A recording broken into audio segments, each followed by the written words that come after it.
Runaways. Thanks for coming out here. Yeah. Yeah. Chris, welcome back. Thank you. Thank you. Your clips did really well on Instagram. I don't know if you saw that. Or on TikTok. Yeah, Emma told me, she's like, you went viral. I'm like, You did? I'm like, wait, what? Have you seen it? I saw some of them, and I'm like, what in the world? 90,000 views. Jeez. 4,667 likes as of today. I can't wait to beat that. Yeah. Okay. Yeah. Yes. I like that. Just remember, I'm on this one too. So That's fine. if you go viral, I go viral. I'm in. Oh, I'm yeah, dude. You win again. You win again. You just win all the time. Yes. Dude. No, but it's wild. It's funny, man. I don't know what's gonna go and what's not. There's another one that's out there. Your top spot. You're the top 2 spots, I think. Yeah, Look at that. dude. You're fucking winning, dude. And then like the other ones are crazy, but yeah. So let's see where this one goes. That's so But funny. really excited to have you guys here. I love this kind of speak. Right, this is fun. Anything like paranormal, ghost, conspiracy, anything like that are my favorite topics. One, because I'm open to it. I love hearing about this kind of stuff. And you guys have stories. But We do. do you want to introduce yourself? I'll be happy to. I am Sheri Robertson Connolly. That's me. Okay. Do you want to know more about me? Everything. Let's do it. My DNA to today starts. Oh, with- you did it at 23andMe? No, just when I was born, I was starting it there. Oh, okay. My I'm going to take a nap. Wake me up when she's done. Talking about me is like my favorite topic. I'll give you 2 hours. All Go. right, here we go. So my twang is from the South. I grew up in the South. Oh, nice. Where? So I grew up in Greensboro, North Carolina. Then when I was 20, I spent the hottest summer of my life to move to New England to spend the coldest winter of my life. And then I lived in New England for a while before I moved here to Pennsylvania in 2003, where I have been since then. My real job, I say it with air quotes, which is silly, but it is my real job. My real job, my official job title is VP of Awesome. I am a marketing major, and I started as the director of creative services because no one wants to talk to the director of sales because that sucks. So I gave myself a different title, and then as I moved up in the company, we just all have crazy titles like that. I have a coordinator of chaos. I have a manager of WOW, a manager of first impressions. So time out. Are these all real things? Yeah, every one of our business. That's what every one of our business cards have those job titles. So Good for you. Yeah, the company that I work for I work for a company that does like point of purchase display, and so we do print and fabrication, and it is super cool. It's not the way I thought I was ever going to use my marketing degree, but I love it and I love manufacturing. So like that's my real job. When I'm not at my real job, I have about a million things I love to do because I have ADHD and I can't be still and I can't ever have downtime. Yeah, like downtime's the worst. Poor Chris, bless his heart. He might as well just leave. I'll Like, just do this. oh my God, interview at the no. end of this. Poor Chris, when he met me, he was not used to like quite the active life that we have now because I'm running this man ragged. I always have a plan. There's never like this past weekend for Valentine's Day, the gift that I gave him was he didn't have to go anywhere. Like, that's it. That's what you get. We're going to sit at home and watch a movie because I don't do that. Oh, she's that much of it on the go. So not just one movie. It's true. 3. I watched 3. Okay. All Valentine's Day movies? No.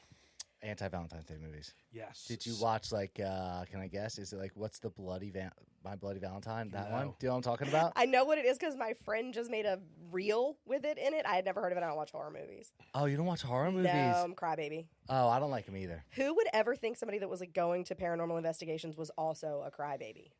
This girl right here. Oh.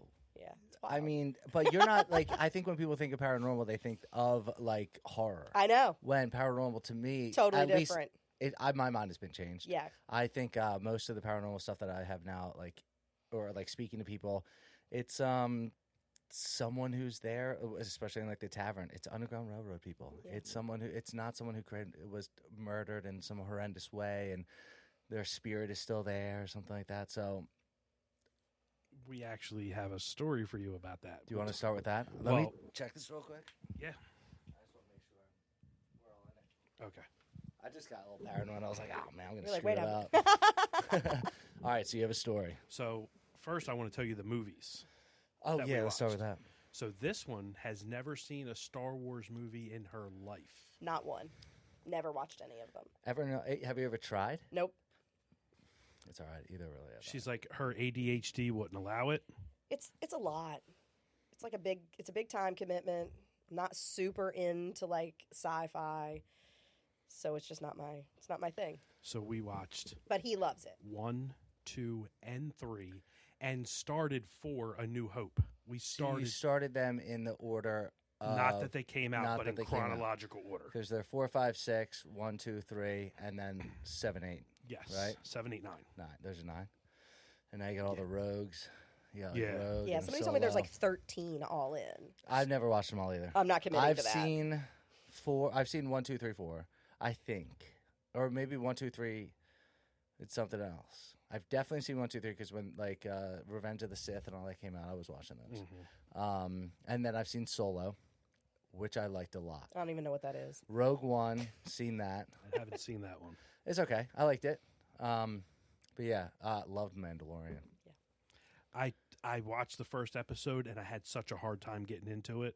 I got to try it again because I've heard it's an amazing series. It's simple. I It's not equally like don't know what crazy. that is. Oh, it's a TV I literally show. don't know anything It's your about favorite guy, Boba Fett. Oh, no, Oh. no, no. But it's not Boba Fett. But not Boba yeah. Fett. Yes. So It's the Mandalorian. he's making fun of me because my daughter is very like goth alternative.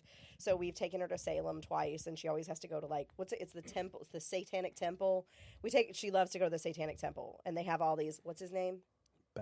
Baphomet. Ooh, I know about him. Okay, but I call him Bubba Fett because I Oh didn't my understand. gosh. In my brain, these are the same word, and she gets so irritated with me because I'll be like, "Oh, Bubba Fett," and she's like, "That is not his name." You may be the cure to the Luciferian Church, okay? If anyone wants to take down the Church of Satanism, I know those are 2 different churches. If you ever want to take them down, you just need to belittle the Baphomet and call him Boba Fett. Yeah, Bubba Fett. They'll be That's- like, what are you guys afraid of? Yeah. Little Boba Fett? I don't understand. They'll What's be the like, problem? they're like, no. They'll start hissing. You're gonna take down the Church of Lucifer. That's what it is. I didn't know. I literally didn't know. Oh, jeez. All right, so you watched episodes 1, 2, 3? And we started 4. It's true.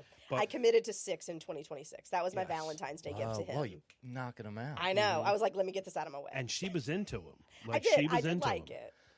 Okay. Who's Watching your- her put everything together as it's happening, I'm like It's her eyes got big, her jaw hit the floor. She's like, "Oh my god, he's going to be Darth Vader." I'm like, he's Wait, a you figured that scumbag. out? Yeah. Okay. She Well, I figured- guess it's easy to figure out that Anakin is going to do that, right? She figured that out quick. Yeah, I was so mad. She figured I'm like, that out. oh, this in guy's a 2. scumbag. Yep. He is. I didn't know, and then I did, and then I was mad the whole time. He wasn't a scumbag the whole time, though, right? No, not the whole time, which I think is how most things are, right? I think most things start out good and then they go bad. I don't think all bad guys think they're bad. I also don't think all bad guys think they're bad. I think that the bad guys think they're good. We just have somehow set a moral. Maybe he's not that bad. No, he's pretty bad. Why? He murdered children. Yeah, but maybe that's for the line. good. Nope. No. Okay. No. All right, you win. Dogs and children is sort of the line for good Oh, and bad for man. me. No Jedi's murdered kids. I have no idea. Not that I saw. No, that you saw. Yeah, not that I saw. I mean, I'm sure they're not promoting that.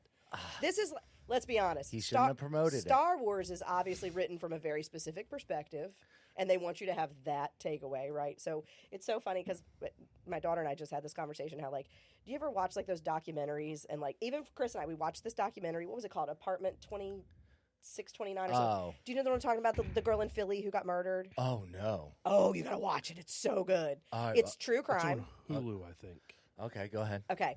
So when you watch it and you're done watching it, they definitely want you to think something. But then if you go read other things and you get other information, it's like, ooh, that documentary was very pointed. What if Star Wars was all pointed because it was written by somebody from the Jedi perspective? You could say that about any history book that's in our schools. That's what I'm saying.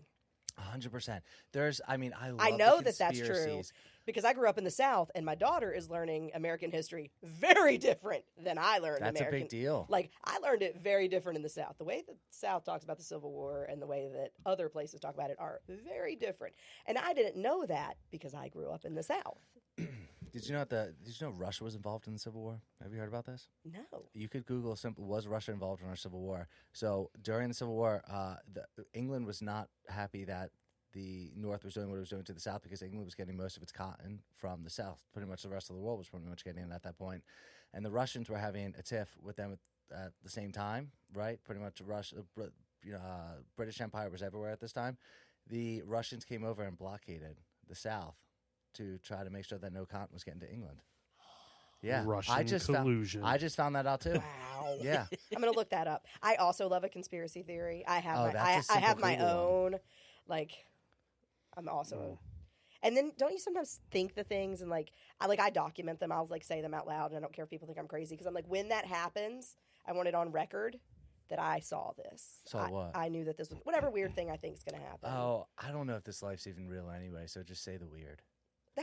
I love everything you're saying. Yeah, no, this 100% world, committed we live to in a that. simulation. Whether or not I completely believe that, I don't know. But I've thought about things coming true, and 1 to 10 days later, they pop up, and I go, huh, well, this is odd. Yeah, I like to document them. I like for people to hear me say them, so then I can be like, remember when I said that was going to happen? Yeah, so you're one of the conspiracy theorists that goes, told you so? Kind of, yeah. Oh, nice. All right, that's fine. I That's good. definitely am. What's your story about the Contav? So I'm trying to remember the name. I might know. There was a bartender. Oh, yeah. That was murdered outside the bar after he threw somebody out. I guess it was the 80s. 1978. Yes. He was a teacher as well at one of the middle schools. Yep. Now, what did... I think it was Keith. Was it would Tom? Would you like me to refer to my notes? Yes, because I know his name. If you say it, I'll go. I know what I mean. Was it Tom Keith or Tim Keith? I definitely have. Timothy. Oh God, Timothy. Now, how did you get this information? Because you asked him, right? Is this what I've heard? We had. When we investigate, we check, research. We always look to see if somebody's died on the property or anything like that. That was the name that came up, but he hadn't died on the property because he was shot, I guess, across the street or something like that. I think he was shot in the bar. Was he? Yeah. Okay. So, because the one thing I read was he was shot off the property. Oh, maybe. But his name came up during one of our ovulus sessions. It came through the ovulus. And it was nobody knew. I think just Sheri and I knew about this murder, so nobody else knew. And they're like, oh, this name keeps coming through. Timothy, I know Timothy came through, and I want to say it was Giles. I could be wrong. Oh, I think you're right. Giles. But that came through, and that's a weird name to be coming through. You're the first ones to talk to him. So the other ghost, yeah, the other. That's why I go viral. This guy. Yeah, the other paranormal teams have not spoken to him. They've spoken to other ones in there. You're the first ones to talk to him, which is interesting. Now, I have this weird theory that maybe how long does it take someone to become a ghost? Do you have an answer for that? I don't have an answer for that, but I have a theory. Okay, go ahead. So it's an overarching theory. So I have this theory that the reason that we see spirits, my theory is it is about big energy. So my whole thing is if you think about it, when we were talking earlier and you were saying you don't think people are murdered and I think they do. I think that your life, and I'm going to tie it into religion. Are you ready? I think every part of religion also ties to this. Okay, so here's what I think happens. I think when you die, your soul splinters. I think your soul splinters, and I think part of it goes to a higher place or comes back or goes to a not so great place. And I think that happens. I think your soul splinters and the big part of your soul moves somewhere. I don't know where. I've never been dead that I recall. But I think the big energy of your life splinters and goes to those places. The place in your life where you felt the absolute most joy that you ever felt, part of your soul goes there. If the most joy you ever had in your whole life was another human being, you attach to that person, and that's why they feel you all the time. Okay. The converse of that is the most awful, traumatic, horrible part of your life, big energy of your life, your soul splinters, and part of it goes to that too. Which is the reason that when, as paranormal investigators, we go into spaces, never do we talk to someone and it's oh yeah, I was a secretary here. I just came every Tuesday. And I just did some money and then went home. It's never that. It's always this was my wedding venue, or this is where I did this thing. And it's always some sort of big story. And I used to think that the reason that happened was because big stories are more interesting. And I'll be real, before I met Chris, I thought it was kind of a lot of BS. I whispered it so I don't hurt his feelings. Yeah, he won't hear you. I won't tell him. I kind of didn't really believe in it. Shut up. That's the truth. I didn't. I still am pretty skeptical. It takes a lot for me to believe that things are happening. I don't even trust myself. Like, I hear the things myself and I still question them sometimes. But my theory is, how long does it take for you to be a ghost? I don't think it's how long it takes for you to be a ghost. I think it's how long it takes for you to come to terms with the energy of that.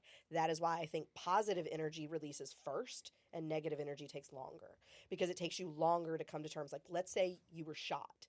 How long does it take you as a person, or not a person anymore, a soul, right, to process that, like, this awful thing happened to you that ended your life? You probably have to, like, sit with that for a while, right? And, like, and then when you do, and that part of the energy stays in that space, I don't even know if they always know it. Like, we've had conversations with spirits that, like, don't realize that they are not there. Like, they don't understand what has occurred. Do you know that movie, The Others? I don't ever watch movies. Nicole Kidman. Can I spoil it for her? I'm never going to watch it. She's never going to watch it. The movie films the entire time with these people who believe that their house is haunted by spirits, okay? And then the twist at the end of it is that they're actually the ghost. And the people that are haunting the house are the people who are real, not the ghost. It makes perfect sense. So it flips. Everything about that makes sense to me. Yeah. Because that is literally what I think happens. I think you don't always know what happens. And I think that part of it is because if your soul splintered, it isn't all there. So now you have a piece of you trying to piece all of this afterlife together in the big energy spaces of your life. That's my theory. Did you meet the bartender? I did. Now, who was there for all that? Oh God, I want to say Emma, Joe, you two, everyone. Yeah, as far as I know, I think that was towards the end of the night when we were all downstairs, right? We were downstairs. Can you feel the energy of if it was the most joyful time or the most sad time? I guess if you've been shot there, it's probably your sad time. Oh yeah, yeah, yeah. But yeah. So I can tell you. So we've had this conversation before. I'm a sensitive, so I can feel energy. I haven't gotten to the point that I can tell if it's joyful. I can feel sad energy. I can feel, I guess, what you call thick energies. It's just the air's thick. Down when we were talking to him, I wasn't picking up a whole lot. I can tell you I picked something up in the attic. There was something going on up there. It was some really thick energy back towards where or the third floor, and then the attic where the hole in the ceiling. In that general area, there was something going on there. And then your lights on the wall, those floodlights, they just kept coming on for no reason. They were just, and I thought they were motion lights or something, so I'm over there waving in front of them, looking like an idiot. They're not. But there was definitely something going on in that general area. But, I mean, in the basement, down in the pit, I did get that child energy. I did feel that. But to the best of my knowledge, I think you're the first one to discover that child in the pit, too. So, but people have always said that maybe something's down there, but usually it's like the second floor and third floor that people are picking stuff up. Do you are you clairvoyant? Are you sensitive? Are you? She's a medium. She hasn't accepted it yet. Like a schmedium or something? So I'm going to be 100% honest about it. My entire life, I thought I was just super creative, and I thought I just made a bunch of things up. And it wasn't until 2 years ago that I started to realize that maybe the things that I thought I was thinking of on my own was someone trying to communicate with me. I thought I just thought of them. And I also thought everyone else did this. I didn't realize that, other people don't walk into spaces and be like, oh, there's this weird energy. And then you'd be like, Sarah. And they'll be like, yeah, my Aunt Sarah was in this room. I thought everybody did. Oh, wow. I thought everyone did that. I didn't realize it wasn't a thing that everybody just did. I thought that they did. So I would say that Chris calls it mediumship. I would call it, I have pattern recognition and intuition, which I think are byproducts of ADHD. Again, it's not my whole personality, but it definitely affects a lot of my life. So I don't know. I am very skeptical even of myself. Things that come to me very naturally, and even when they are validated, when we use other tools and they come up and they validate them and oh, that's what I said it was going to be, or that's what it was, or people who are very good at it. I have tried very hard to be kinder to myself and be more open to it instead of being like, absolutely not. 2 years ago, I'd just been like, absolutely not. See, I feel the same way. I thought that the way that I feel around things, I just thought everyone could feel that way. Isn't it weird? 100%. I remember I used to describe it as a battery. I'd be like, I can walk in the room and kind of feel other people's batteries. Same. And I thought, and someone was like, no, that means you're sensitive. Yeah, I thought everybody just... sensitive or an empath. I thought everybody did that. Like, I didn't know that was not a thing that people could do. I also didn't know some people don't have internal monologues. That is the That blew my mind. That's found that out recently. That's the wildest thing I've ever heard of in my entire soul. This makes no sense. I can't even process it. It's 90% of the thing I talk to. How do you not have a monologue? Oh my God. How do you not have a monologue? Time out. Do you think? Yeah. Oh, well then. Yeah, I think. But he doesn't hear it. No. It just. What? Right? Wait, right? So now I'm gonna blow your mind here. Yeah. This one day, she's like, we're laying in bed, just laying there, and I was watching TV or something, and she looks at me and she goes, wild. She goes, "What are you thinking?" And I'm like, nothing. She's like, "Wait, that's a thing?" I'm like, who thinks about nothing? I'm like, yeah, I'm just kind of here, just watching TV, vegging out. Like, I'm not thinking about anything. And then he's like, what are you thinking about? And I'm like, which tab do you want to hear about? Yeah. Because I got 27 of them. Yeah. Oh, yeah. Nothing. He had nothing. Yeah. No monologue. I struggle reading because I'm talking to myself at the same time. Like, I'll be reading a book and I'm also talking. I'm going, oh, geez, I got to reread that now. Is that ADD? Yeah. Do you have ADD? Nope. Whoa. You're like one of the first I hear that just won't say yes because everyone feels like they have it these days. I think so I maybe have it's some ADD. tendencies, but I don't. There's a few things that I kind of, but I definitely don't. Like, one morning I woke up. All right, go ahead. Okay. This one wakes up at 3 a.m. Like, it was like 2 or 3 days ago. We use Discord to talk to the team. Yeah. So we have a chat between me, her, and Mike and Bill, like the management team. I wake up and there's this message that must be this long on my phone. And she's like, yeah, this is what happened. I woke up at 3 a.m. And all of this stuff was in my head. And she listed it off. And I'm like, I'm tired just reading that. It was, I thought about this. And then this came up. And then that made me think about this. And then I thought about this. And then I thought about this. And I'm like, I got to go back and follow this again because I just got lost. That's what it's like in there, though. When you're... So you think... Okay, I need to break this. I need to understand exactly You're never what going this to be. means. He can't explain it to you. He can't explain to you how he Then thinks. how the do thoughts you are about. know? That's what I'm like. If you don't hear it, how do you think? You run... wait. So, like, you think. Okay, Mhm. you think. Okay. When I'm doing anything, I'm thinking. Okay, and now, what's the internal dialogue then? What's the difference? What's the internal dialogue? It's just thoughts. Like, it's not like I'm talking to myself. It's You don't just talk back thoughts. to yourself? Oh, my gosh. I talk to myself, and sometimes I talk to myself as you. Oh, I have your voice in my. If I I'm read, funny. if I read Yeah. it, if I read a text from you, I hear it in your voice. If I read a text from you, yeah. I hear it in your voice. Like, You don't do not only do I talk I to just read it. myself, I hear things in other people's voices.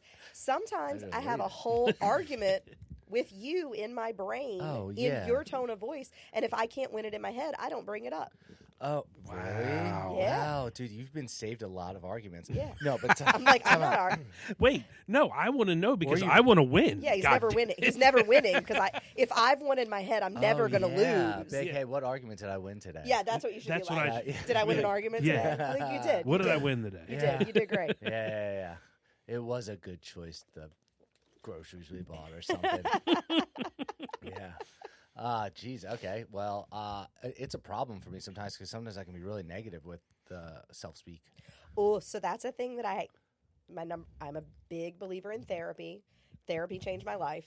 There's nothing that has ever impacted me like going to the therapist Hell I yeah, have. that's good. So I will say, like, I'm a big believer in therapy, and I will tell you that the best thing that I ever learned about negative self-talk is it's a lie. You are your worst friend, and you are the hardest on yourself. And the more you do it, you get addicted to it. Oh yeah. And you have to break it. Oh, and you so become your own victim. so I watched this guy, and his whole messaging is about up spiraling, and I'm obsessed with it. So if you can think the worst, why can't you think the best?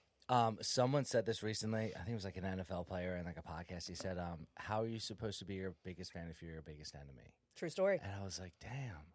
He's like, "You just always have to talk positively about yourself." And I have some stuff coming up now that I'm like feeling a little overwhelmed with, and it has to do with you. It weirdly actually is connected to your fucking video going viral. But I'll tell you after. I'll tell you after. It's a surprise. And I got real fucking negative. I went, oh God, what am I doing? Why am I doing this? And then I was just like, what am I doing? Why don't I cheer myself on? Yeah. Why am I going, hell yeah, this is a great opportunity. This is so much fun. This is great. I'll tell you afterwards when I tell it on here. But it's a good thing. It is true, though. It's a great thing. I am a big believer in, I am admittedly, like, I'm sure some people are like, oh, she loves her some her. I do. I absolutely do. I love some me. And, like, I say things, I'm pretty toxically positive. Like, I'm forever seeing the good in everyone and everything. And, like, I think that there's a connection between manifestation and intention and really the way your brain is wired, right? So, like, if you 100%. If you say to yourself all the time, like, I'm never going to get that, I'm never going to get that, guess what? Yeah. You're never going to get that. It's never going to happen for you. And the reason it's never going to happen for you is because you have literally programmed your brain to not allow it to happen to you. You have convinced your brain. Your brain doesn't care about right or wrong. It doesn't even understand right or wrong. It understands repetitiveness. This is the law of attraction. Literally. 100%. This is the law of attraction. This is you speak positive words, positive actions will come. You speak negative things will come. I love this theory. And like, I'm actually really happy that you just said that, because even with the situation, I still jump back to negative. That's coming up in a few weeks.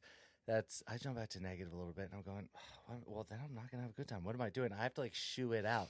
But watch out. Be kind of grateful you don't have the self-talk, like, for these reasons, because you have to, like, dump it and be like, I literally will do, like, a little energy work going, like, oh, and, like, it's muck, right? Like, it's like muck you have to get out. And then other times, I love the positive self-speak, because I know how to use it, though. When I'm, like, training for, like a run or something, I need that positive self-talk to be right there. And I need to be doing it for weeks before I have an experience. So I do love my self-talk, but it's also my worst enemy at times. But I also know how to allow it not to be. And that's something that is very hard for people to learn. Because you get stuck in it, like, it's addictive. Yeah, Sometimes it's you get so stuck, addictive. and then you don't even realize you're in it, going, whoa. And you ever snap out of it sometimes, and you're like, how long was I just thinking about that shit for? How long was I just talking to myself like that? So I'm going to be honest, I don't do it a lot anymore, because I spent so much time in therapy working on not allowing, like, as soon as it starts, I shut it immediately down. So, like, I used to get in that, like, cycle and that rut, and, like, I would have to, like, pull myself out of it. Now, as soon as it starts, I literally just, like, when I tell you that my therapist basically was like, here's what you're going to do. When it starts, you're going to literally look at it on the screen, and you're going to turn it off. And that's what I do. I picture it on, like, a TV screen, and I take the remote, and I turn it off. And it's like, I'm done with that now. That's a good way to do it. I'm done. You visualize it, and then you can, and now that you know what it is, you can get rid of it. I'm done. And I don't ever get in that rut where I, like, lose time and I, like, beat on myself and I feel bad. Like, I don't do it. I turn it off. I'm like, nope. Glad you don't have it. You don't ever have to do that? You're just happy-go-lucky? No. I'm not happy-go-lucky, but I'm not, like, turning shit off. Like, I'm just like, whatever happens, happens. Well, that's nice. I mean, because it's kind of like I've had so much shit in my life that it's kind of like, at this point, like, what else can you throw at me? Because I've been through all this shit, like, whatever. Like, at this point, it's like, just keep throwing it at me, because I'm trying to shift it more to, like, joy. Yeah, she wants me to get punched in the face and be like, you know what? That was a good punch. Not, you just punched me in the face. Like, no. She wants me to look at it in a positive light. Like, oh, you fixed my broken tooth or some shit. Like everything's got to be positive. And I'm like, that's the whole toxic positivity. It's I'm true. Like, Everything he's saying is true. I'm like, no. Like, no. He's not even exaggerating. He's doing a good job, is what that's you're saying? Like literally exactly what I'm like as a person. I don't know about a punch. I don't know about a punch in the face, but, like, I could turn, like, she can turn anything. I can literally, you can almost tell me anything and I can find something in it you should be joyful or grateful about. And I think that's the biggest thing is like, it is about gratitude. It's like, yes, okay, so what happened because of that and what am I going to receive because of that? Nothing ever happens without a reason. And as long as you're like, okay, 100%, that was crappy, but there had to have been a reason for that crappiness. What can I learn from it? Exactly. Like literally, my daughter played ice hockey for 12 years. And every time she came off the ice, win or lose, you won. No matter what you won. Because here's the deal. You either win or you learn. Absolutely. And that is my whole attitude towards life is like, okay, this was crappy. What can I do about it to either not feel this way again? What can I do about it to like learn from it? Or how do I avoid this in the future? Either way, I'm going to figure some way to not be in that crappy situation It's again. the falling forward theory, yeah. Yep. But that's a very Buddhist approach, right? It is, so, like the theory of where did Jesus go between 13 and 32? So one of the theories is that he went down, he possibly, do you know about this? I do. There's a possibility he went down to Egypt and he studied with the Assyrians or the Essenes, which were like Jewish mystics. So there's a possibility he went down there to Egypt to study with them. There's another one that he just stayed where he was and was a carpenter, and then there's another one that he went possibly over to like Nepal and studied with a Buddhist. He would have had to cross the mountain range to get over there. But there's a theory that because when he came back, the Old Testament is turn the other cheek, help thy neighbor, and he comes back with all of this. So it's with these very Buddhist principles. So what's your theory on this? No, I think that's exactly what I think. I think all religion is all related. I think it all.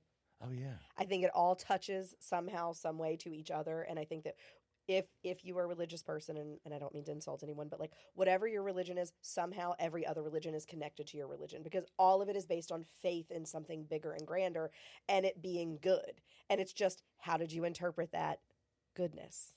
Yes. They all kind of have this. You don't agree with this? You make it too difficult.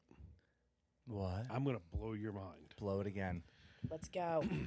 Okay. I'm looking at you. So all these religions, almost all of them pray to one higher power, right? No, there's paganism. But I'm saying, I'm not saying all, but I'm saying All the most. monotheistics. Okay. What if we're all praying to the same person or Totally. the same thing? We just call it something different. Yeah, that's what I'm saying. That's not what you're saying. No, I agree. I think that's what she's saying. Yeah, for sure. That's what I'm saying. Then why didn't you just say it? Well, I think Oh, she did. because I think I maybe just said it more eloquently. Yeah. No. But they're all okay. I definitely said So it with time way out. more words. We can back this up, right? So, oldest religion, right, is Hinduism. That's like the oldest known religion, but they're more pagans, right? So you have the first monotheistic, and that's Judaism. And then you have the branches of it, and then some will say that like a lot of the religions really are just based off the Judaism religion, because then you have Christianity, Protestant, and all the other ones that come after it. But I agree. I think that they all really kind of, when it boils down to it, have this one thing that they believe in their one God, whether it's Allah, Yahweh, God, whatever it is, it's all one, right? So they're really just praying to that one. Why we fight over it is insane. Yeah, same. I don't get it. I fall in the bucket of like, I don't care what you believe. I love that you have that. That's another one. I say that all the time. I love that for you, which I mean in the most genuine and sincere way. And people think I'm being sarcastic. Bless your heart. But it's not. It's not bless your heart. Because I know it. I really mean it. I lived in the South 15 years. I know what bless your heart Like, means. for me, I don't mean it like that. If I wanted to say bless your heart, I would say bless your heart. I would also be like, aren't you something? Now, that's a dig. Aren't you Okay. something is a dig. Yeah. I love that for you. It's like, I am excited for you, and your joy is my joy. When Chris and I first got together, I would say that to him, your joy is my joy. And the first time I ever said it, he's like, what does that mean? And I'm like, it means that when you're happy, I'm happy. Yeah, And that's nice. That's a nice one. And he was like, he was so weirded out by it because like no one had been nice to him like that before. And I was like, no, like if you're happy, it makes me You don't happy. agree with this? it's like then why don't you just say if you're happy, I'm happy? That's what I say. Because she's from the South. Because your joy is my joy. It's the same thing. Some weird shit. Yeah, Or from like I Pennsylvania. love that for you. I love that for you. That's to my me. favorite. That's I say like, that all the time. I love that for you, but I hate that. That's what it seems like. But to I don't me. ever feel that. I get why people think that, but like it's never that for me. It's like I love that for you. All of It's our not my friends that are going to watch this are It's going to say not the my same experience, so I don't love it for me because it isn't my experience. But I love it for you because you're experiencing it. That's actually really kind. That's nice. It That's is, actually really but just. when you hear it for the first time, it's like It's the worst because the place that I use it the most frequently is in an relatively toxic environment. So I love whiskey, and I spend a lot of time in a Facebook whiskey group. Shout out PA Bourbon Squad. They're my friends, and I love them. But, like, people will get bottles, and, like, they'll post that they got this bottle, and a lot of people will be really jealous about it, and they'll, like, I don't like that, and this is better, and you wasted your money, and everybody's real judgy. And then I will pipe in, and I'll be like, I love that for you, which I mean sincerely. I love that for you. I love that you got this, and you were excited about it, and you wanted to share it with people. So I will type, I love that for you, which for me, in my mind, is super kind. It can feel a little backhanded. And then all of these people dude. who, like, don't know me, like, one of my very good friends, he's like, I still read it. He's like, every time I read it, I, like, snicker. Like, yeah, you do. And I'm like, but I don't mean, he's like, I know you don't. And he's like, but I still read it like that. Which one is that? John. Oh, yeah.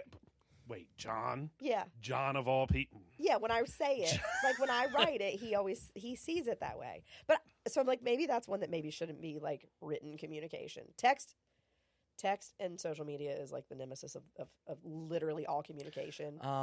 Yeah, I've been getting shit for it lately because I'm a very simple texter. Like, someone will say, like, hey, we're going to do this, and da-da-da. And I'll say, okay. And they go, why did you just say okay? Oh, that's so aggressive. My daughter thinks yeah. okay is so aggressive. And I'm like, I can't do it. Is it? Because, like, in person, I go, okay.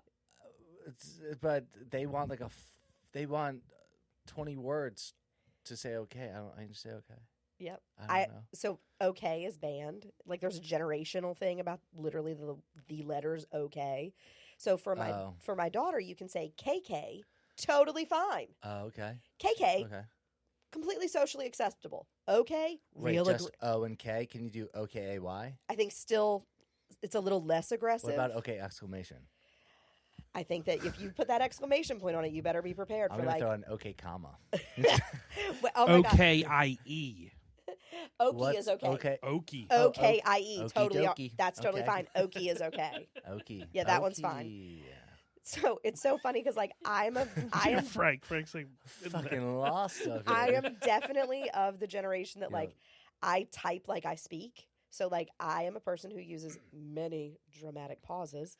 So I type them. Are I you type an okay ... ... Yeah, I'm the worst. Oh, jeez. Yeah, I'm a ...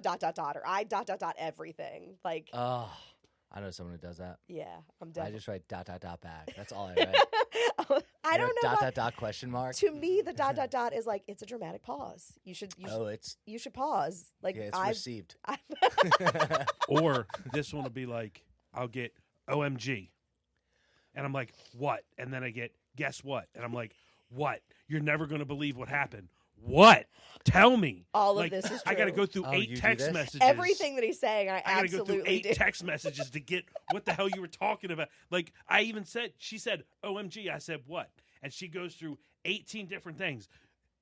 Guess what? You're not going to believe this. I'm like, I'm not going to believe that I'm never going to hear this before I get home. I still don't believe it. Like, just wait to tell me when I drive. So this is fun for you? No, the worst is I will literally do that, and then something will happen, and then And I she'll will forget. leave. Like, I will leave the Yeah. text and not Nice. come back. That's for, so like, fun. so long. For the texter, that's so fun. For the receiver, that is a mess. So then I'm just like, question mark? Oh, Question I mark? might just text Question someone mark? right now and say, "Oh my god, you won't believe this," and then I'll text them tomorrow morning. Literally, I am somehow, and it's not just with texting. I'm like this with so many things in my life. I can simultaneously be the absolute best at something and the absolute worst at it. Like, I can be the best person ever you've texted with and equally the worst person ever you've ever texted believe with. it. I believe Like, it. I can be both of them. Like, K. yeah, K is banned. I used to say K all the time. Chris I've hates heard K was banned. I knew that one was banned. Yeah, Chris banned K. My daughter banned OK. Okay. She tried to ban the ... but now she's embraced it. She's getting old. Oh, it's useful at times. Or I you do hit it a all the certain. time. Is it like a ghost? You eventually become a ghost. Like, you eventually get the ... I think so. I think you just. Oh, wow. I think all you of a just, sudden, I think you just catch it. one day you look back, you didn't mean to do it, and there's a ... And you're just like, oh, I did ... that. Yeah, And- I do yeah. think it's a thing that I've you transitioned into the next realm. I've some transitioned into weird pissing people off. I do think that's a thing that happens. I did It's that like so- 20 years ago. It's so funny because, like, literally, we just had a meeting at my job this week where I banned tap backs. What the hell's a tap back? So you don't know that that's what they're called, but every time you hit that thumbs up, like when you the heart and you react to, like, on a text like message. our text messages. Yes. Yeah. So when you react Wait. to it, That's a bad thing? it's called a tap back, and I banned them at my job. It's okay. I didn't ban them, so we're good. Thank God. It's so much easier. It's not. It is. Time out. It's absolutely not easier. You're okay with your style of texting, but I can't tap back? You can tap back in an individual conversation between you and I. If you are in a conversation with 10 other people and you tap back a reply and it's a thumbs up, do you know how inconvenient it is? Because now I have to figure out who sent that. Not that inconvenient. It's so inconvenient. It is When it's a group text, I understand. You have to click on the It's tap back, the and then it'll worst. say it'll give you the initials of who tapped it back. It's the worst. I banned them. It's also terrible. We text a lot at my job. I don't care in a casual conversation. Like if you're my friend and I'm texting you, you can tap back all you want. Chris can tap back me all he wants. At work, if your boss sends you a message and says, "Hey, where's this at?" and you thumbs up back, no, that's not a response. What? That is Hey, where's this at? Should we start Does this doing mean it? it's up your ass? Should we start doing it Terrible. in real life? And then Should we start? I have my Frank, my how you custom- doing? I have my Yeah. own custom tapbacks. Hey, Frank, I'm eating a sandwich. Heart. Just that one. I have one that's this. What's exclamation? Oh, I you just can tap do back that. Oh, can you do Yes. that now? Yep. well, you can add a Sometimes sticker. I start tapping back in different races. Yeah. So I'm blue, I'm black, I'm yellow. I love that. Yeah. I just confuse them because then it really it's if you're in a group text and you have a tap back from a different color. Yeah, that'll mess you up. I hate the tap back so much. I literally hate it. I get why people do it, but like it is my It's convenient it is sometimes. so I just think it's so rude. It's like it would take you no time to be like, I'd rather get okay. Be like, okay, got it. And you can swipe a little right on it so it does separate that text, so you can write like okay to what you're trying to okay instead of tap backing. Yeah, you could. Well, I didn't even know it was called tap back, dude. Well, So- now I know. You're learning something. It's I thank God. the way that I know it's called a tap back is because if you work from a MacBook and you have your iMessage synced to your MacBook and you go to click it, it'll say tap back. Oh. And I feel like I must be the only person that does it because like I'll be like, I hate those tap backs and be like, what's that? And I'm like, am I the only one that reads what comes up on this thing? We all use Macs at my job. Like, am I the only one who reads it? I guess I am.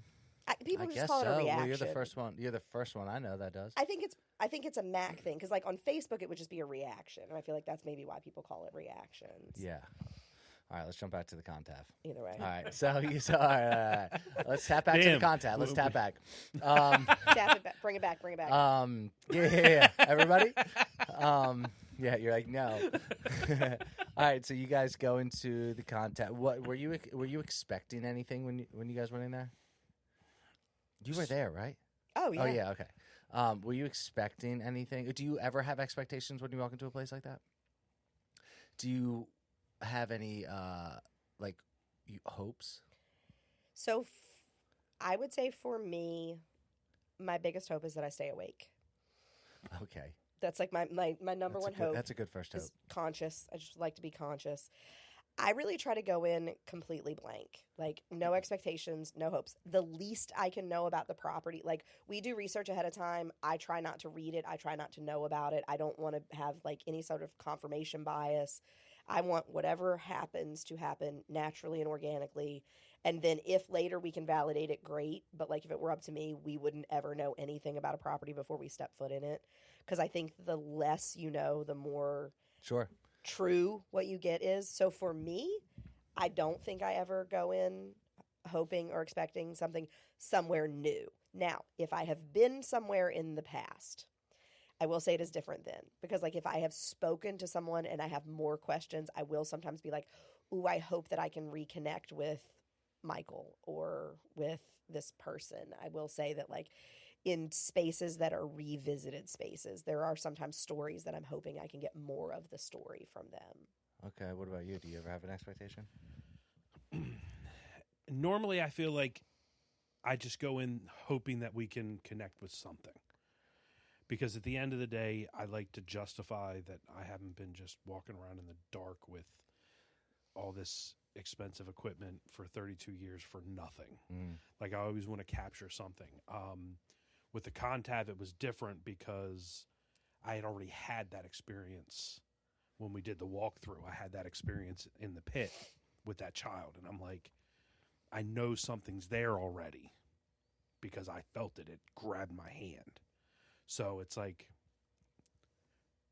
I hope that, I had a feeling that it was going to be a pretty active night, and a lot of our equipment got effed up. Yeah, explain that. What do you mean? Like it just stopped working? So crazy. What do you mean? So can I just talk about the upstairs first? So we have this bell, and we have this REM pod, and we put them in this one corner, and it was like just constant. And I was like, it's got to be something outside. No like, way. there's got to be there's got to be electricity. Like, there's got to be something that we're not seeing that's here. Like, sometimes, like, there'll be like a transformer outside, and it'll be strong enough that it'll trip the stuff. So you have to be really conscious of like where you put the stuff. It was so weird because when we first walked in and we had the EMF meter, there was nothing in that area. There was So nothing. you scanned the room first. Yep, there was nothing. There was literally nothing going off. Here's what's even weirder about it. We sit in that corner. These two pieces are going nuts, but the EMF meter doesn't go off. Oh, that's a good sign for you guys. So it was super weird. So I'm like, they're messed up. My immediate thing is like, there's something wrong with this thing. Skeptic first. Yeah, like there's something wrong with it. Like there is something wrong with this thing. REM pod is at the ball? So this one is like a tower with lights on it. Okay. And it plays music. And then the bell is literally like when you go into like a hotel and you like hit that like The clerk bell. Yeah, exactly. It literally looks like that, but it has a mechanism in it that also works from EMF. So there's two ways it can work. It can work literally from force. There could be no electromagnetic energy whatsoever. If a spirit were to manifest enough energy to touch it, it would go off. Or if there is electromagnetic energy, it will go off. Those two are going bonkers in this corner. And what is the corner? What is the corner, Chris? That was the banquet room. But the corner that it was in... Wait, second floor or third floor? Second floor. Okay, that room. Yes. Where the woman supposedly was shot. Where the woman supposedly was shot. Oh, yes, the corset. the worker of And the I night. say supposedly Woman of the because I mean, it's All I can the tell stories you- that we've heard. She was shot in that area. Yes. And It was crazy energy in one So corner. in the corner by what corner? So when you By come the from bar like the or opposite the stair, bar? Opposite the all bar. the way That's always the by the corner. window. So By that the- is the corner where by most the people feel door. energy. There's one woman who almost threw up by It's- that corner. When I tell you, like, it is a crazy amount of energy in it. Like, so then I sat in that corner, and it was like I felt. I'm going to try my best to describe it. If you could imagine being on fire underwater, What? that's what it feels like. That's not a good feeling. Like that's what it felt like. Like it, it's not possible. but if you think about like how you would feel if you were like on fire, right? Like just buzzing, like zzz, right? Wow, what a crazy feeling. But then also like something was washing over you. Mm. Does that make So sense? like a I know it fire doesn't. bath? Yeah, like a fire bath. It was such a crazy, and like the things were going off, and then I was like, I gotta move. Like I can't sit here anymore. Like it was weird because normally we set all the equipment up, we do all this stuff, and honestly, like we're usually pretty like set on how we do it. And I think we walked into that room, and the energy was so much. It's like we got distracted, and like then we weren't setting up, and we weren't doing this, and it was like. I'm kind of like a taskmaster usually. Like I'm usually the one who's like, no, we got to do this. Is this done? Is this done? I got a checklist. Like this is like usually my personality. And like I was like, what is happening? And like it totally threw me for a loop. And it was just such an intense energy in that corner. And it really did feel like to me something was very heavy and very sad, but also I keep saying this, but like it just felt like something was washing over me. Wow. And I don't know what that was, but my theory now is like it's like reliving like someone being shot and like blood pouring out of your body. Oh. That's like maybe it was like a bloodbath then. that's that's hot. right. Like after I learned, like I didn't know the story going in. Yeah.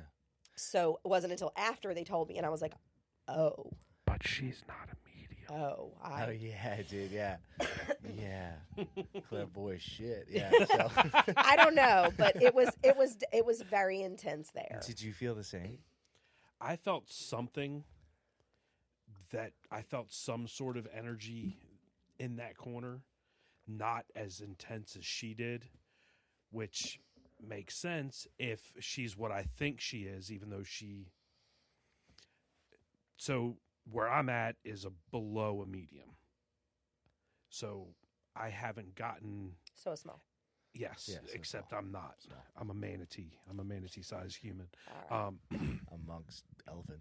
So, but so I and like people have asked me like, so you can open yourself up to become a medium. There's all kinds of different things you can do, but I don't know if I want to do that. Oh, you're scared? No, I just don't know if I want to be that gimmicky. Like, does that make sense? Oh, A paranormal investigator who's also a medium, like, you know, it's like then I start being looked at like some of these TV show people that are, you know. Yeah, you can't let that fear in, though. It's just like, what if I it's a don't. gift from God, you know? Or Yahweh, or Allah, whatever religion. But also, we have Amanda, who's our medium. And she's amazing. She is, we She love Amanda. came on here. Yes. Yeah. I We saw love her. I went up to see her in Hackensack. Yeah, we love Amanda. Yeah, she's awesome. And then this one who's kind of going through her thing, and I'm like, I don't know if I want to. Don't let her fool you. The first time I took her to Pennhurst, she followed a spirit around her and told me where it was, and the EMF meter kept picking it up. Do you think also because the woman that was murdered around that corner the person was a woman, do you think that it interacts with women differently than it interacts with men? Possibly. I don't know, but I do think, and this is something that I have experienced repeatedly, I had something pretty traumatic happen to me that involved a gun. Oh. And I think that because I carry that with me, I think that I have a tendency to be more sensitive to things that are related to gun trauma. Okay. So then that's like the main. So how long were you saying in the corner? And you're saying the what were you calling it? The one machine you were The using? REM pod. The REM pod's going and off the there. bell. Yeah. And We moved it. It never stopped. We moved it. what do you mean? We picked it up and moved it to a different part of the room. And it never stopped. When we moved it. When did it stop? When we moved it. Oh, we- wait, to a different part of the room or a different part A different of the part of the room. Like more in the center. So that spirit you believe, and is it just any? You think the spirit lives within a 10-foot radius? Again, what I think is, I think that is the big energy. I think if that's the spot where it happened, that's where the residual energy of what happened stayed. I don't even know if that is that person's soul. I don't even know if that person is there. I think that energy stays. So I think that if there is something that is incredibly big energy, that residual energy gets trapped in a space. I don't know that I necessarily believe that people or their souls get stuck in a space, but I think that trauma gets The energy of the event. I do. I love this explanation. I This is do. fun. This is like almost like. Do you think Albert Einstein would believe in spirits? I've never looked at I think it, he but- would if he Absolutely. I think he would if he Right? talked if to energy me. cannot be created nor destroyed. Yes. Exactly, and Then- that's And what that's why. a lot of paranormal investigators. That's what they quote is energy can't be destroyed; it just changes form. Correct. So your soul or what's going on inside we give off electricity. We 100%. do. Yeah, we know. That is energy.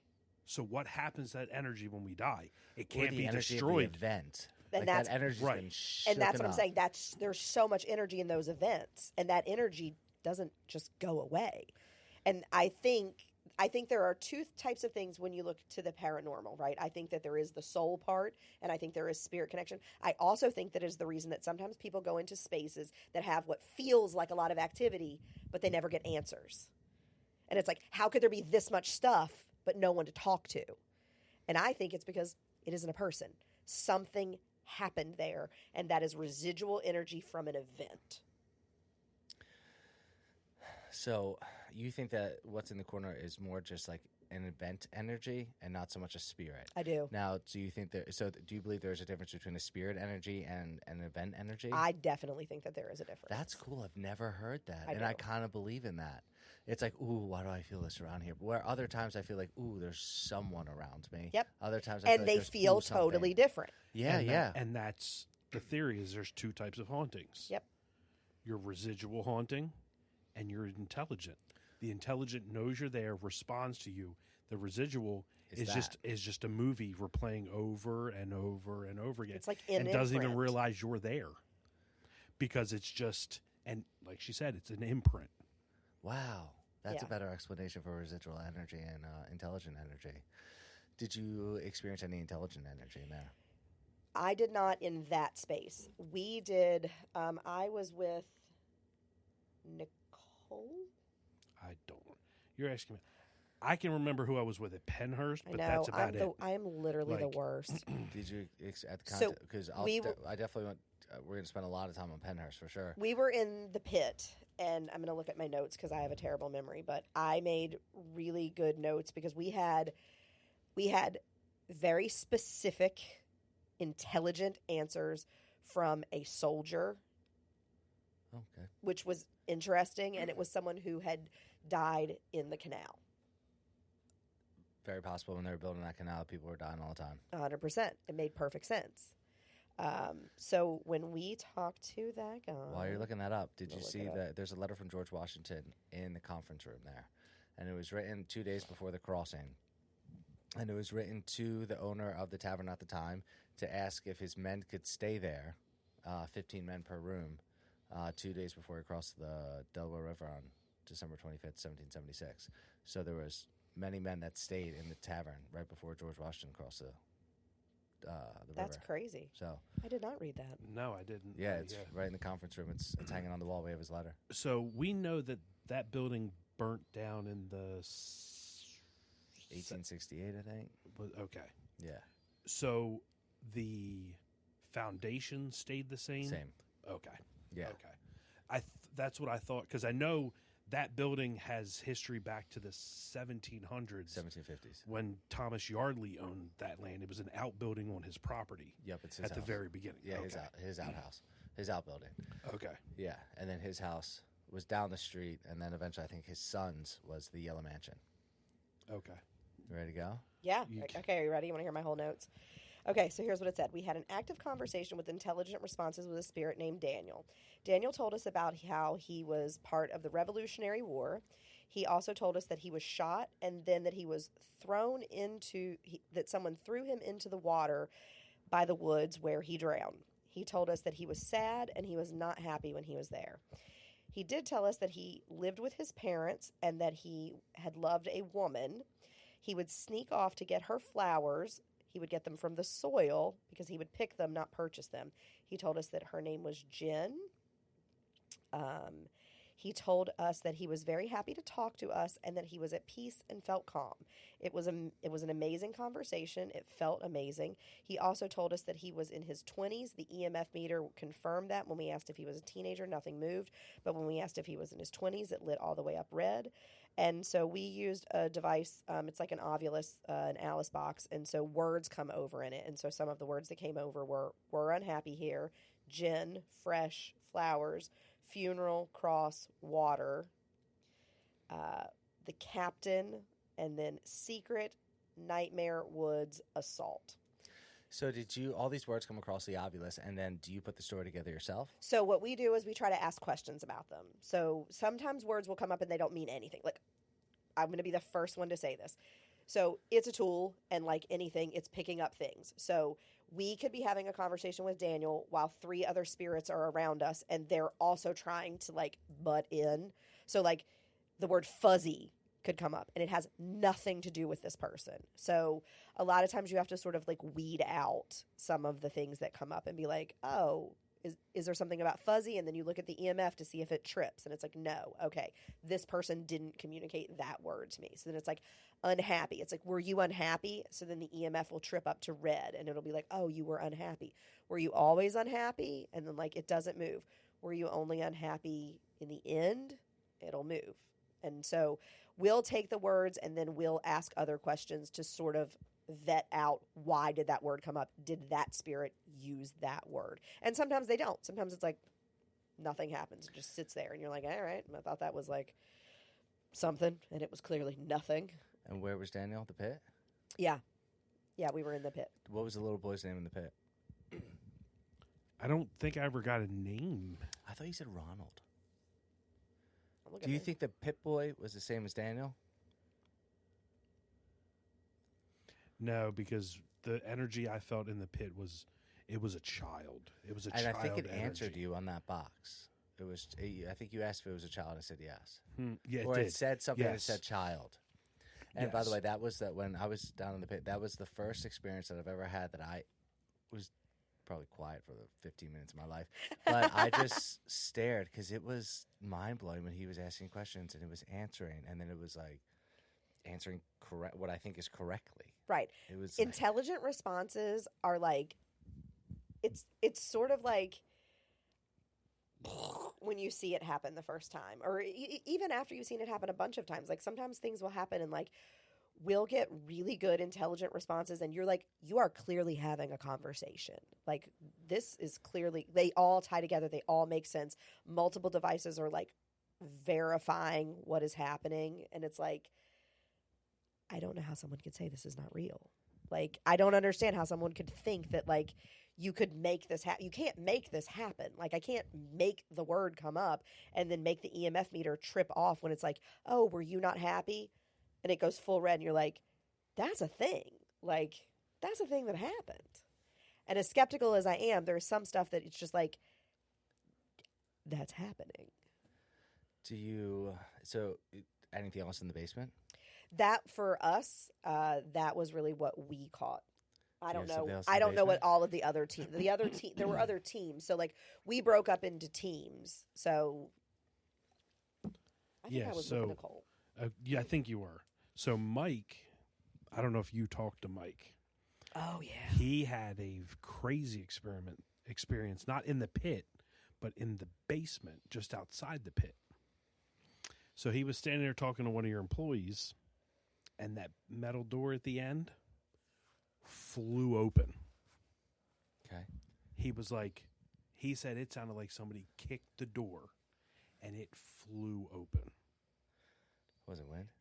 He's like, that's the only thing he can chalk it up because we didn't have a camera face in there, so we don't know. Like, we have no clue if so without proof, he's like, but it sounded like somebody kicked that door, and of course, where he was standing outside the pit, nobody could walk by him without him seeing them go to that door. And he's like, dude, he's like, if I didn't know any better, I'd say it was paranormal, but I can't because I don't have anything on camera to back it up. He's like, but that door flew open. Because he even asked, he was like, was that door closed? Was it open? Was it, kind of just hanging there in the wind? Whenever I have to close that door, I have to lock that door, and all the bartenders do it like 2 a.m. or 3 a.m. Anytime I walk down that stairs to go lock that door, I do it quickly because as I pass in the room past the pit to that door, you just feel it. You feel something going, and you lock that door, and then it's almost like it's an uneasy, almost like a feeling that I get a little dizzy, and to a point that I almost want to like I could almost, if I really probably focus on it hard enough, I'd black out. Like it's this strong feeling that I get. I lock that door and I try to get out of there pretty quickly, but I also try not to like push out any fear in me as I'm doing it. So it is that is the one spot. Maybe it's also that time of day. I'm also tired, so I don't know if I'm like, shoot, like what am I just feeling a little off? I just worked 16 hours, I don't know. But that is a spot that I go up, and it is the feeling that's the one spot that I get the most feeling from. I close that door and I get out. So we actually It's strong. had, what was it, up in the hallway, outside the conference room and the office, our tripwire, don't know what happened to it. It was weird. Wait, where? So upstairs on the second floor, outside that conference room or the meeting room where you had a setup and that office next door, Yeah. we had the tripwire run down that, and it was doing something I've never seen it do before. What kind of tripwire? What do you mean? So it's an EMF tripwire. Oh. So it's got pods on it. So if something, in theory, were to walk past that, you would see the pods change color. Oh. This thing looked like somebody was hopping all over this tripwire. I've never seen it do that before in my life. And it was, what was it, orange, I think it was? Orange or red. It was just like, this one at the end. Same thing. We thought there was something wrong with it. We Yeah. thought it had a short in it. So that area right there where that office is, and then right next to it is the conference room, right? You're Mhm. saying? That is where many of the other paranormal investigators say the unhappy ghost lives. Like she's conniving. They say she's conniving. She's possibly maybe like even a mean type spirit, but she's not mean. She's upset about something. They don't know, but she was also maybe possibly a woman of the night that used to use that stairwell to go downstairs to sneak men in. But that's the one that they always say, that area between, she hangs out in the office or she hangs out in the conference room, and she's a sneaky, conniving one. So outside of that conference room, the note that I have out there was that there was this very intense scent of lavender, and both me and Shannon both caught it. And it was like, did you? That's a woman of the night. Like, yeah, it was crazy. 100%. Like, when, it was so funny because when you said that, I was like, wait, I think that's where my lavender scent. So I had to defer to my notes. I just want to say something. If you don't believe, you better now. Yeah. No, this is fun when you guys Well, pick it up. I 'cause I knew nothing about this. So it was- Oh, that's like that. They get a lot of the energy from her there. I didn't get a lot of energy, but I did get a really intense scent, which for me is very weird because I have zero sense of smell, and I'm like, medium. does anybody else get that? Like, did anybody? And I think it was Shannon was there, and she did. So I looked up my notes. The guy's name is Giles Kinney, but he was Timothy Giles Kinney. That's it. Timothy That's his Giles. name. Kinney. That's the guy's name. So He was a bartender. I looked up the stuff, and what I got. So I didn't know the story, and what we got, we didn't get his name, but we got the story. So I could have sworn we got Giles. you might have, we didn't. Because we weren't on the same team. I think we got Timothy. What we got is we were getting intelligent responses on the Alice box. There was someone who told us that they had died in the building and that they were shot. The person who shot them, they did not even know them. The person told us that they were a bartender. They confirmed with us that it happened in the restaurant. And when we asked what time period it happened, they told us it happened in the month of October. We went through different dates using the dowsing rods to land on the fact that it happened sometime in the 1970s. The person did not know why the person had shot them, but it seemed like they were trying to ban them or get them out of the bar. Maybe somebody was drunk. We'll fact check. Those are my notes from that. Did you fact check it? So when we looked, when we Yep. when we looked How at fun is that? when we Go looked ahead. it up, I was like, "Oh my god, that's literally the story!" But I didn't know the story, and like we had no idea. So, I knew the story, Chris and knew. I kept it from everybody. so he knew Okay. it. So I read it to him, and he was like, "Wait until I tell you this," and I was like, That's the coolest part because you literally just confirmed that ghosts are real. Yes. "Like that's 100%. that literally." Like I said, if you don't believe, you do now. It was Because, like- so crazy because we had no idea going in, and I'm like I did the same thing. I read the notes to Chris. Like I take notes because I don't always remember all of the stuff, and especially don't remember like fine details. So I try to take really good notes. So I like take the notes, and when we meet back up, I'm like, wait, I got to tell you about this crazy spirit. I'm like, because the only thing I had heard about was the corset. And I had only heard about that because I live in Yardley, and I think there was something that was in some like article in some weird like local like thing on, I don't know, Facebook or somewhere. So like that one, I knew there was something about I didn't know everything it was. I just knew there was something about a corset. So I figured there was something about a woman. That's all I really knew. Then Chris's face when I was like, I'm reading it, and he's like, and I'm like, what? And he's like, wait until I show you this. And he had like the newspaper article like available to like be like, read this. And I was like, like we talked to that guy. Emma told me about this, that you guys talked to, and it like that blew my mind. She goes, and she gave me all the details you just gave me. October, bartender, shot, 70s, and I was like, you just fucking described it. It was crazy. And yeah, it's nuts. It's cool. Like 32 years, and I still get excited when something like that happens. you're spot on, which is wild. That's why I love this stuff. Like, I think to not believe is to believe at the same time. So, why not just have fun and believe in it? Like, because it is kind of fun. But there's a cool one where my dad will not tell any paranormal team that's coming in there, and one it was a medium who came in with the paranormal team. This was years ago, and she said, "Someone is trying to tell me that there is a Bible here, and they would like you to find it." And he said, and she said, "There's a name on the inside of it." And my dad, the only person who knew about this thing was this little pocket Bible that was up in this cabinet when we were renovating the place when we first renovated it. He found it in there and just decided to keep it. And it was like backed away, like in a cupboard or something. And he decided to keep it, and he kept it in the office. And he's like, "I have no idea what you're talking about." And then it clicked to him, and he went upstairs, and there's this little pocket Bible. And she said his name is probably, you know what? I think it was actually Ronald. Which is fucking nuts, dude. Which is nuts.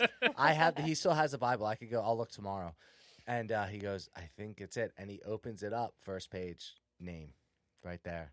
And so like that stuff is like nuts. Like no one knew about that except for him. How could you know? Right, like how could you know about that? She didn't know about it. He's the only one he didn't even think of it. He just grabbed it, thought it was a neat little thing I can keep in. He's Catholic. He's going to keep the Bible.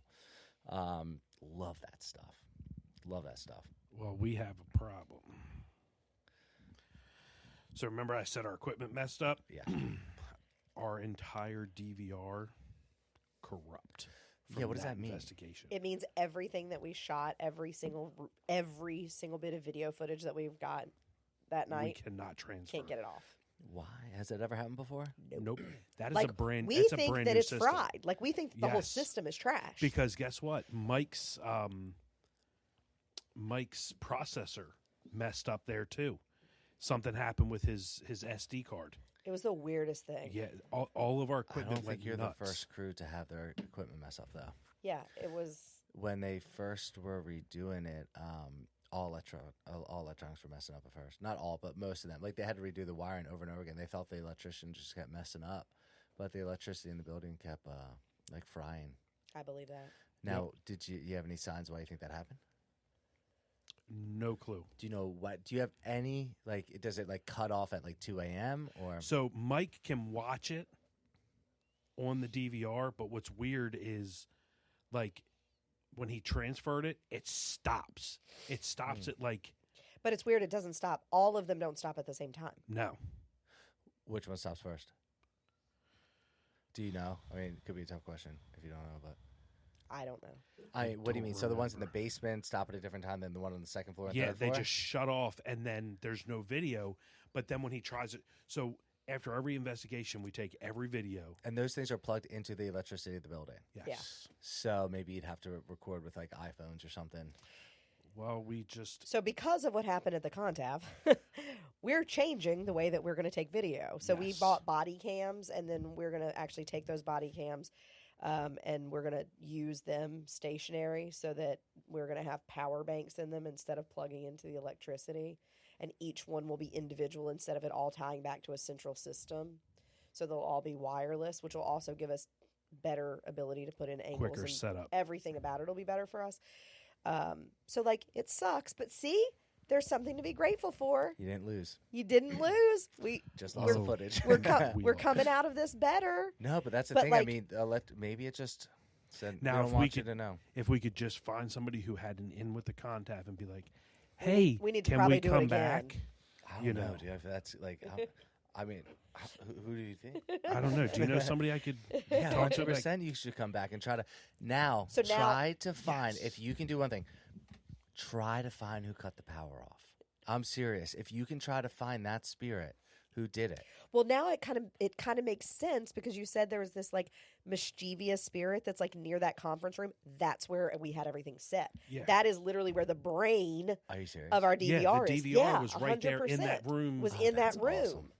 So like now I feel like I know who did it. Yep. Like I forget her name. my gut says You didn't get a name out of her? I know it. We didn't experience anything other than this tripwire and this scent of lavender. How like close is that tripwire to your equipment? a couple feet. So In the She was hall. It's- prancing around on it? So there was a camera at the end of the hallway. This was in front of the camera so we could record anything that happened with it. We also had a camera in the office pointing out across the hallway to the other room. So You we had two had cameras facing where the tripwire was. well, we had one at the steps pointing towards like Okay. the bathrooms. You know what I'm saying? So we were at the steps pointing this way. Office was on the right, conference rooms on the right, and then down that way. Then we had a camera in the office that was shooting across the hallway. We had a camera You in can't the get pit. any footage out of that. You can Mike watch said it he can see it. on the DVR. We just can't pull it off. Like, we can't remove. Like, you have to literally have the box of the DVR hooked up to something and watch it from that. We can't take it off of it. And even when he does that, it still cuts out. And he's a tech guy, knows what he's doing. And he's the tech guy. I mean, he literally took the DVR apart, had the whole, like, brain of it. I don't know what that thing's called. Mike would know. But whatever it is, he has, like, the whole, like, brain of it out of the machine. And he's, like, got things attached to it. It looks like something that's, like, out of Back to the Future. It doesn't even look like you could work. And, like, he's like, see, it does this. And I'm like, I don't even know what I'm looking at, but it looks like you're trying really hard to make this happen. Like, I love that for you. like, Yeah. I see that you're... I'm super grateful for your effort. I don't said- know what is happening. He said it's the hard drive. Yeah, so it's that's just shot. It's just... And that is a brand new, like, so because of our ghost tours, I was able to purchase this system. We bought this system because it's PoE, so it's power over Ethernet, less wires, better quality, everything. We bought this. I think we used it. This was the third investigation. I think we used it at second, because we used it at Maestro's. We used it at Maestro's. And then we go to use it here. No, and then, third, because we used it at Fairless Hills.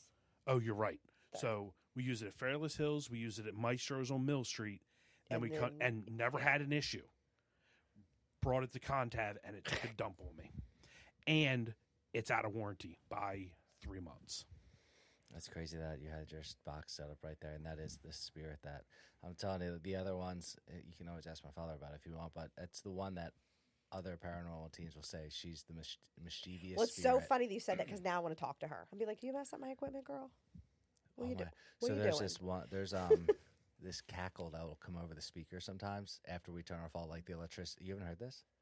Oh, dude, I'll be closing up the bar. It hasn't happened in a little while, but it has happened, I guess, recent enough that I'll turn off like TVs. I turn off the audio like before I leave, lights out or whatever, and this little cackle will come over the speakers, and not just me hearing it, other bartenders hear it, and it sounds like a cackle that comes over, and everything's off, audio's off, so it's it could be her. We got to get back. Yeah. It sounds like a woman's cackle. Yeah. So, anything else you experienced there? Anything in the kitchen? Did you go in there? I don't think we even went in the kitchen. No, because most of the time we were investigating, you guys were still kind of running in the kitchen. So Grab we the were mic, up. too. Oh, Yeah. so most of the time we were investigating, you guys were still kind of operating on the first floor. So by the time we got downstairs, it was late.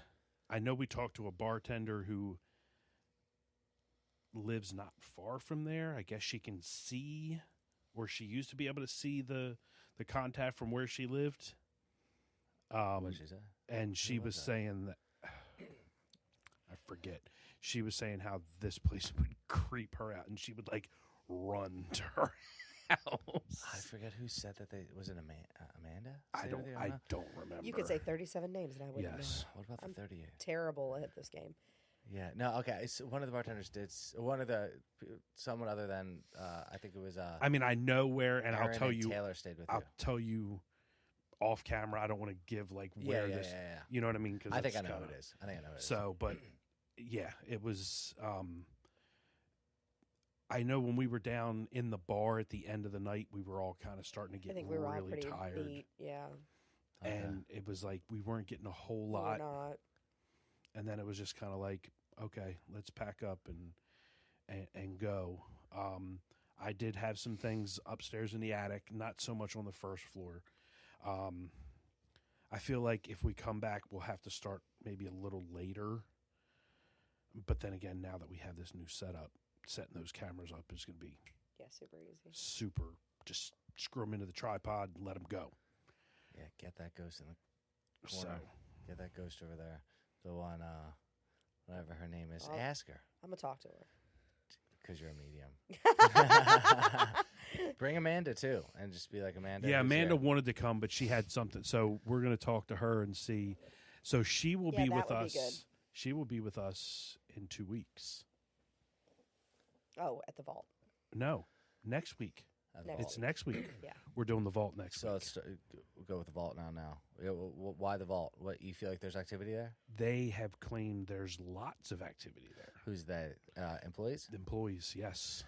Um, Which is weird because the only history I can find of that building is it was a bank since the time it was built up until, I want to say it was like 2009 or something, and then 3 years it was empty, and the owner of the vault purchased it and renovated it into what it is now. So it's been a bank this whole time, but they've heard people running up and down the steps. They've seen a little boy, I believe. Emma sent it to me. But it's, yeah, like there's a lot of, like, there's been a lot of experiences in the vault. okay. So- Now, let's go to Pennhurst. Yeah. Good. It was a lot. It was. It was a lot. It was How large is that building? so there's multiple buildings. Yes. We Oh. did 5 buildings. Whoa, in one night? Yeah. So we broke the teams up. Dude, I walked 19 miles that night. Jesus. So when I tell you I'm a taskmaster, this is what I mean. Oh, yeah. I had the schedule broken out for every team. You had 1 hour in each building, and we alternated everywhere that we were. So Okay. everybody got an opportunity to do each one of the buildings. Okay. We had the Industry, the Mayflower, the Devon, This is Christopher Columbus's ships? What do you mean? Quaker. the Quaker, the Rockwell tunnels. We were supposed to have the infirmary, but we couldn't get in there because they didn't clear the Right. ice. Pennhurst is where, by the way? Spring City. Spring City. So it's west of King of Prussia. It's Okay. probably 20 minutes. I don't know. It's near Pottstown. Okay. Oh, Yeah. that's up there. That's Okay. all I know. It's near Pottstown. And it was an insane asylum? So it was No. Whoa. And so so they call it Pennhurst Asylum because that sells tickets to horror. It was never known as an asylum when it had patients in it. It was a state school. What is this state school? So it was basically a school for those who could not attend a regular school because they suffered from mental disability, like mental illness or epilepsy. And Yeah. so they would ship all of these people to the state school. Now, what happened is it would then also become a home for people who were degenerates and people who just didn't belong in society. And I think that history is where the name asylum kind of gets like tagged into it because people think that that's what goes to an asylum. But it was actually when it was built, it's like everything. It started out good and pure with good intent, and it went bad. And I think that people hear so many things about Pennhurst and they hear of all of the horrors that occurred there. And believe me, I am not saying they didn't happen. I absolutely think awful things happened on that property. But I don't think awful things always. Like they just didn't know how to deal with mental disorders at that time, so they... No, it was overcrowded. So what was happening was it was built to house, like, I'm making the numbers up. These are not factual numbers, but it's something absurd like this. It was built for 500 people. It had 5,000. So Did like, it really have 5,000? I don't know what the number is. Oh, it was just overpopulated. 3,000. It was way overpopulated, and they were so understaffed. And so they It were was super understaffed. So like imagine you're a nurse. Imagine that the life you chose is a life where like you want to be a nurse. You don't choose to be a nurse because you hate human beings. Like you didn't pick that path because you don't want to take care of people and you want to be mean to them and you want to harm them, right? I don't know of any nurses who pick that for that reason. Now imagine that you're a nurse and you go to work every day and you're surrounded with 100 people. And that is not an exaggeration. That is a fact. One nurse to 100 patients. You have 8 hours to bathe, feed, care for, medicate, everything that has to happen for people who are mentally disabled or suffer from epilepsy. And you have 100 of them. How you feel every day when you come in and every day when you leave. A few nurses haunt it.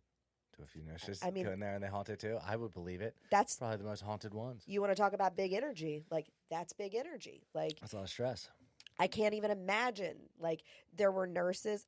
Look, do I think that just like everything else, there's good cops, there's bad cops? Do I think there were good doctors and bad doctors? Yes. Do I think there were good nurses and bad nurses? Of course. There's humans. Yeah, of course there were, for sure. When Pennhurst first opened, I think that it was a place that people wanted to be at. I think it was doing good, and I think it was helping. I think, unfortunately, because it was, more and more people started shipping their people. And at the time, this is awful to say, but at the time, if you had someone like that in your family, it was considered a disgrace, and you didn't want them in public. So you did what you could do, which was stick them somewhere else where it wasn't associated with your bloodline. And it's crappy, but honestly, the families are a big part of this problem. Oh, I get it. Because if the families had been coming and checking and seeing, like, who would leave their family member in a place where there's a room full of naked people peeing all over each other? Like, could you imagine, like, your distant cousin and you walk in and you're like, oh, yeah, that's cool. It was awful. I have a lot of big feelings about it. But it started out as a state school, and it was supposed to be a place to help people. And I think it got overcrowded and understaffed. And I think that then, because it was overcrowded, and then people didn't want to go there. So literally, one of the things that would happen is if you were unemployed, instead of them being like, okay, here's your unemployment check, they would be like, no, you go work at Pennhurst because they need people. Yep. So they would just send people who had no skill, who weren't vetted, who didn't belong, but they were unemployed. This is the history of Pennhurst? Yes, this is real. Like, this really. And what years does this take place? So that, I feel like, is like the 1930s, right?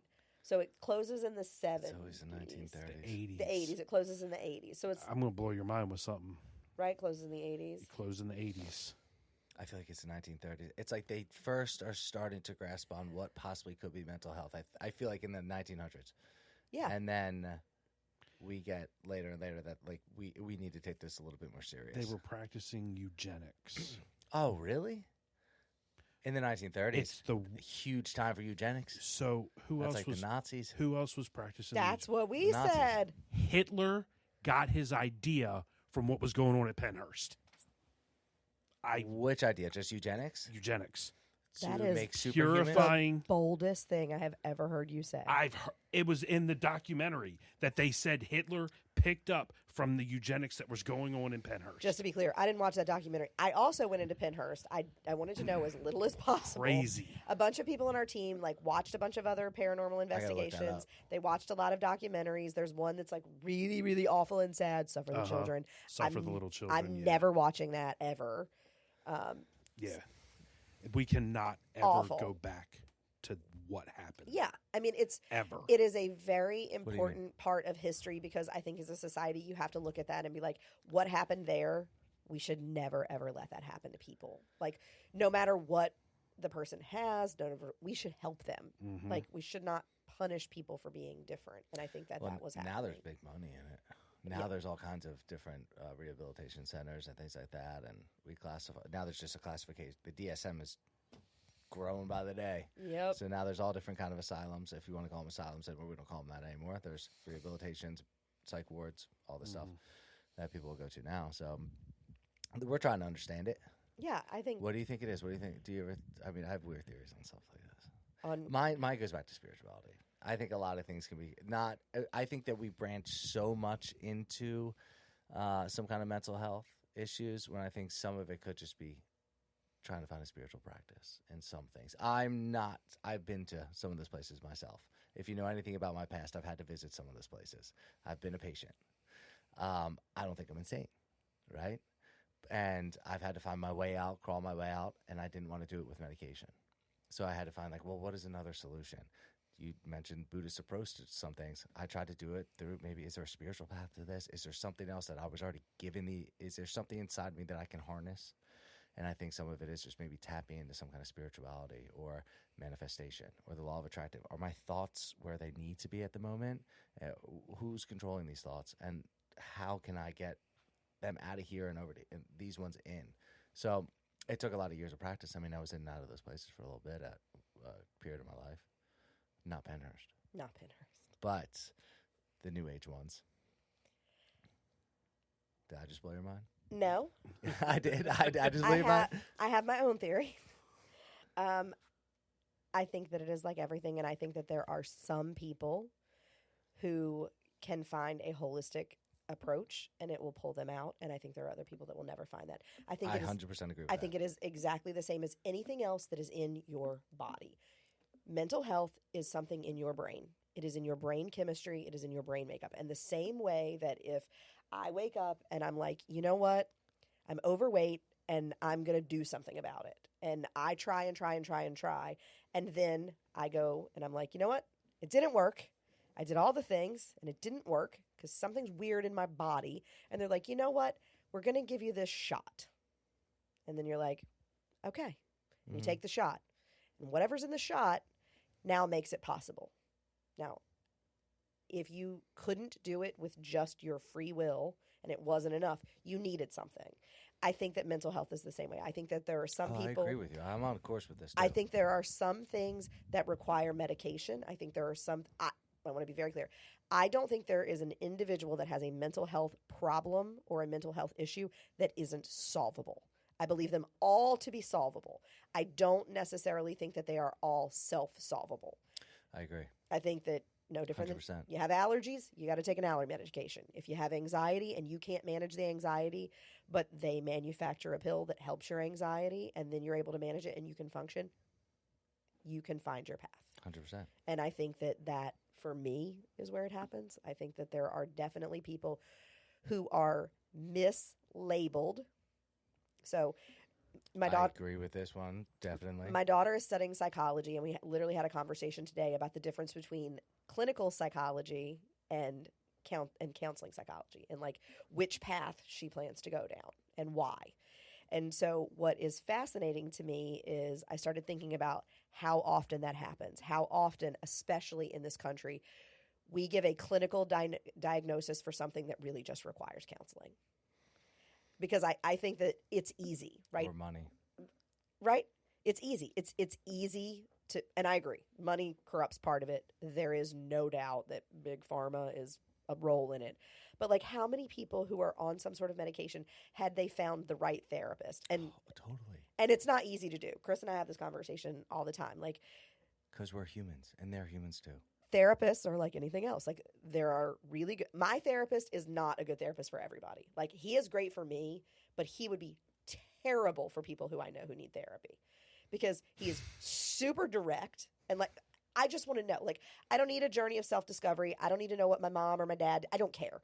What's wrong with me? What do I need to do to fix it? That is all I need to know. That is all I care about. I want the most expedited process possible. And if this is what I need to do, okay, tell me what I need to do. That's how I do it. I shut the thing off. Great. I'm going to shut the thing off. Oh, the thing that I need to do is every day say 6 affirmations to myself every single morning when I wake up. That's the thing that's going to change my life. When I first heard it, did I think it was some quackery? Yeah, I thought it was some quackery. It's not.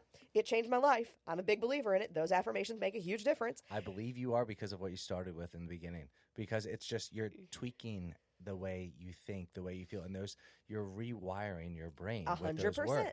That's exactly what you do. So for me, it works great.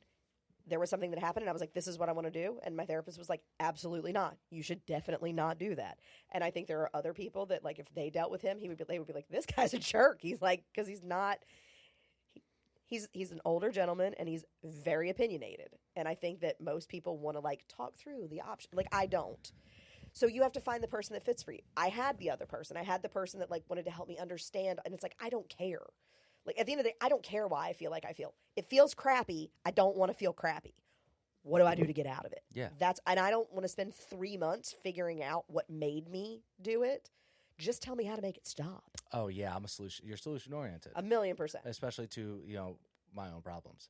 But I've also been a victim of, like, I liked staying in the funk sometimes. You know what I mean? You know what I'm talking about? No, I hate it. Oh, no. Well, sometimes I I hate it for everybody. Dark down the path that I didn't even realize how funky I was. And I'd be like, oh, how do I? And crawling yourself out of it is pretty difficult times. Yeah, that's I've had hard. to go to therapy. I've had to do all those things. Been on medication, not on it now. But, yeah. Luckily, we both might have ended up at Pennhurst. Yeah, I mean. We might have. We both could have been. I got all them tabs going on.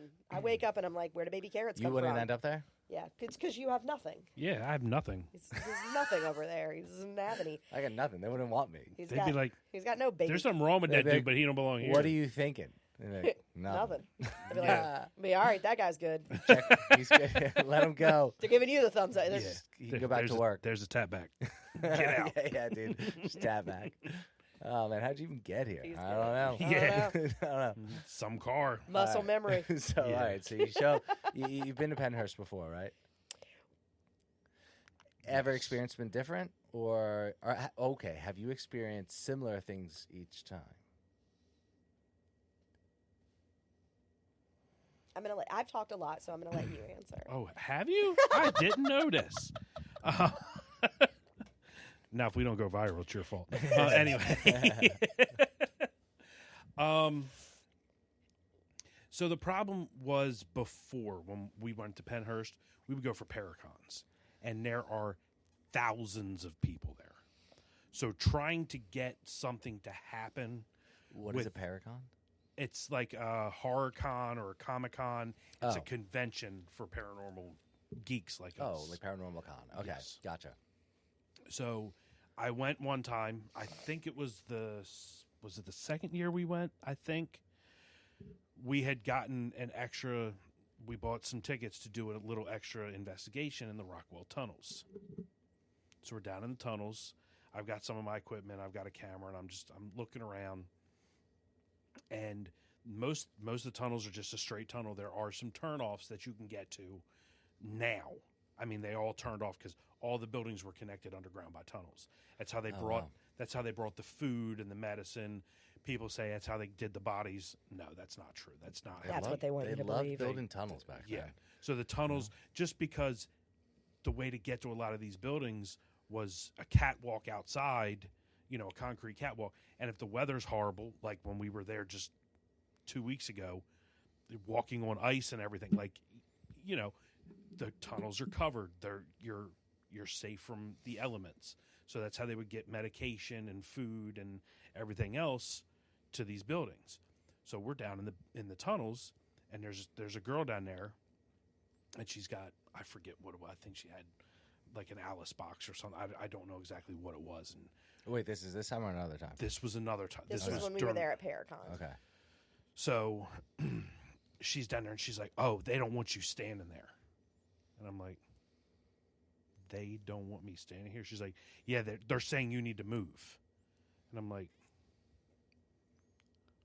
"Okay, like, if they want me to move, they can tell me to move." Where I was standing up against, I had my back to a piece of plywood that was blocking off the rest of the tunnel that had, I guess, collapsed or they were doing construction on. So nobody was behind me. There was no way for anything to touch me because it was a piece of plywood. Something lifted my backpack up and pushed me forward. I took 2 steps forward. Really? Is that your first physical experience? Not my first one there, but not you my had multiple there. Oh yeah, Oh, do you have any physicals? Everybody wants to touch Chris. yeah they do. Yeah, It's true. Forever getting touched. Oh yes. my god! I've had my hair pulled. I've been slapped. I've been scratched. I can't believe you're telling people what we do. Miss Shirley, our haunted doll for Spiritual Mill. Yeah. I got scratched Oh yeah, I messing know with about her. her. She got your arm. So yeah, she got my arm. So yeah, I've had again my hair pulled. I've been. Are you flattered? What? Are you flattered by like That they want to touch me? spirits like you? They don't like him. That's the That's They're thing. not that hugging spirits him. don't like you. Yeah, Well, they're not hugging him. yeah. It's never acts of love. Yeah. I- You should just whip around and try to hug it real quick, dude. You get pushed. Like, no. No, I Like, love definitely you. You're something. good. Definitely something wrong with that guy now. But I mean, honestly, we don't know. Yeah, like, it's true. We really don't know. We don't know if that's like pulling my hair. Like, are you trying to get my attention or are you trying to hurt me? Yeah. Like, we don't make the rules, so we don't know. It could just be their only way of, hey, I'm trying to get your attention. But when I say, if you don't want me here, tell me to move, and it pushes me, yeah, you don't want you me asked her there. a question then. You don't want me there. And I said, okay, You've shown me you don't want me here. I'm leaving. So I walked away from that area. Okay. And then during that investigation, we're down there, and this couple had brought a laser grid that was all the way down the end of the tunnel, and they're like standing and they're staring at the end of the hallway, and I'm like, what are y'all looking at? And the guy's like, look. I'm like, why are we whispering? Like, what are we looking at? And he's like, look. I'm like, what am I looking? I'm like, who's down there? He's like, nobody. I'm like, why are we whispering? Like, first of all, why are we whispering? Who is down there? He's like, nobody. I'm like, well, then who's moving around down there? He's like, I don't know. I'm like, well, whose laser grid is it? He's like, it's mine. I'm like, well, are you going to go get it? He said, I'm like, you're just going to leave your laser grid in here? I'm like, I'll go get it for you. He's like, no, don't go down there. I'm like, I'm going to go down there and get it. And I'm walking down. He's like, don't go. I'm like, what's going to happen? I'm going to go get this laser grid. I walked all the way down there, and I did see something moving in the laser grid. But when I got down there, it was a wall with, like, some stuff that was piled up on the floor. But there was literally something moving. Like pacing? Like how tall? Normal size? Probably, yeah. It wasn't. I mean, it looked. I thought for sure it was somebody that was just down there walking around back there, and there was nobody down there. Your turn. Are you ready? Damn, I'm out of water. Only thing. Oh, you got one right there. I got one. Yeah. So, Cool. at a Paracon, something scratched me in the tunnels. I think I'm going to circle back. The question that you asked was this visit to Pennhurst different? And I'm going to say for me, it was very different.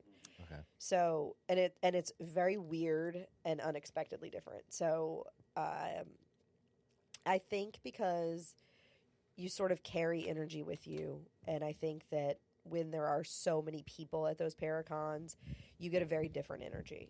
Okay. When we went in the past, it always felt very heavy and sort of negative, and I always sort of got bad vibes. Like, it's so funny. Like, so everybody on our team is so excited to go to Pennhurst. Like, for Chris, it's like on his bucket list. Like, they are stoked. I cried. On your way? Or Days, like when I finally got the confirmation. Now, is that like it's emotion you cried, or like? Yeah, it's like getting to go to the Super Bowl. Oh, okay. Like that is. There's only like that. one place I'm trying to think of above. a pun. There's only one place Super above Coast, Pennhurst. There's only one place above Pennhurst that's on my list, and I will probably faint if I ever get to that place. Do you want to say it? Waverly Hills Sanatorium. Is that in Massachusetts? It's in Kentucky. Kentucky. Well, I love bourbon, so that's an easy you guys, sell. this is a great place for you to go. That's just Right? kill two birds with one stone. Who? Like, let me tell you, that is if Pennhurst isn't the most haunted place on earth, it's the second, and Waverly Hills is the first. You think Pennhurst is one of the most haunted on the face of the... I think a lot of big energy. I think so. I'm gonna say no. I think Gettysburg is definitely more. Gettysburg is for sure more haunted. That's a lot of big energy. From my personal experience and being in these two places, Gettysburg is way more haunted than Pennhurst. Haunted with big energy or haunted with intelligent? I think both. I think there's so much there. But that's not fair. Gettysburg's a lot bigger too. Yeah, well, that's valid. So it's not like a building. I will say Right. Pennhurst is probably one of the most concentrated single properties for hauntings, based on my vast knowledge. The I have Whistling none. Man. I have none. The Whistling Man? Um, There's someone whistling at Pennhurst? We heard him that night. That's what they say. I didn't hear it. But y'all did, right? Yeah. Oh yeah, we heard him whistling as we came out of. Catch any of this on video? So some of it. So what I will say is, in the past when I went and there were lots of people, Is your jewelry lighting up? It is. It is. No. So in the past Is when we that a went, ghost? it was no. Okay. Okay. So my phone rang, and my jewelry is connected to my phone. So Wow. are you ready? Do you have yours on? No, I took mine off. You suck. Sorry. Oh. For Valentine's Day, Chris got me this, and when you tap it, it sends the other person, it makes it light up on their wrist, and it Oh, it's like sends a sending love? vibration. Yeah, it's like you send them I love. just sent it to Aw. my watch Yeah. So because Oh. that's connected. yeah, It's kind of nice. right, sweet, right? Yeah, that's sweet. But also, it goes off if my phone rings, which is what just happened. So it was Oh, lighting up because my yes. phone was ringing. All right, I'm gonna back on track. Pennhurst in the past, super dark, very negative energy. Everybody on the team is so excited. It's like the super. Chris is literally like you said, like he's in tears. He's so excited, like it's like the Super Bowl. I am dreading it. I'm like, let me figure out how I can make this as organized. Like to me, it's like I'm gonna treat this like a job. Like I'm gonna make a plan. I'm gonna make a map. I'm gonna make a kit. I'm gonna give everybody the trigger words. I'm doing everything possible to make this very academic for myself and not emotional, because I have gone into that property in the past and it was very overwhelming for me. And it's like they're all excited because it's going to be really active, and I'm dreading the activity. Like I'm like, this is going to be like so depressing, and it's going to be so awful. And I'm trying not to think like that. It's like I don't want to put that, because I know that if I think that, that's what's going to happen. Like if I'm like, oh, this is going to be terrible and I'm going to have all this bad energy around me, I'm going to walk in and have all this bad energy around me. So I'm like, I'm just going to go in and I'm going to try to be blank, and I'm going to try, and I'm like literally like trying to program my brain to be like, don't think bad thoughts. Don't think bad thoughts. Like you have to think good thoughts. You have to remember good things happen here. You have to remember that there were kind nurses. Like I'm literally trying to like make myself think things, because I'm not excited to do it. I'm excited for them. Like that's an I love this for you moment. Just about to say it. Yep, like this Yeah. is it. Like I love this for them, but I'm not excited Do to you be think that's there. part of your meetings? Were you feeling drained or anything? I think that it is definitely a feeling of like picking up the energy that is there, and it is like it is so depressing and it is so sad, and like there are spaces there that like you can walk into them and it is palpable. It's just like, oh God, it's like you literally feel like your chest hurts. Like when people say that they're heartbroken, did you ever actually feel it in your chest? Like, so Yeah, do you know what I mean? Like, 100%. so people will say that, they'll be like, oh, I'm so heartbroken. And like, it doesn't sound like a real thing. It's like phantom, but like there are times something is so sad or so emotional for you that like you literally feel it in your chest. Dude, you are a medium. That's what it feels like there. Like, so it's like you're walking through big energy and just, yeah, it's like, oh God, oh, it like hurt. It like literally hurts my chest. It makes me so sad. And it's like, I'm not excited to do that.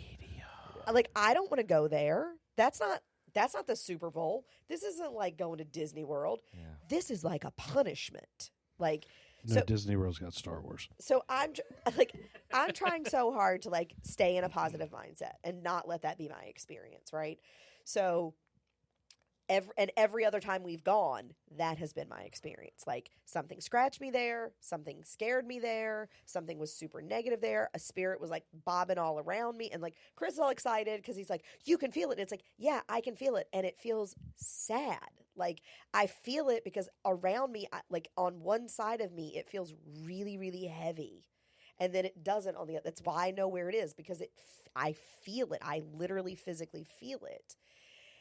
And it doesn't feel great. So it's like, okay, when we went to Pennhurst and we did the investigation, I had such a different experience. And I came out with a completely different impression of the property and of the spirits that are there and of some of the energy that is there. It's so funny because I think that for all of the terrible things that happened there were also people who left families that treated them poorly and found a family that wanted to take care of them. And like that gets so lost in all of the horror that went on there that it's like you don't even know that happened. People don't ever talk about that part. And like my team was incredibly lucky. We had lots of it was crazy. We had lots of activity. And I wonder sometimes if it is, you know, I have a friend and I'm always like, I don't know why this always happens to me. And they're like, it's you. You draw it in. Like you walk in and people want to communicate with you and they want to talk to you because you have this light.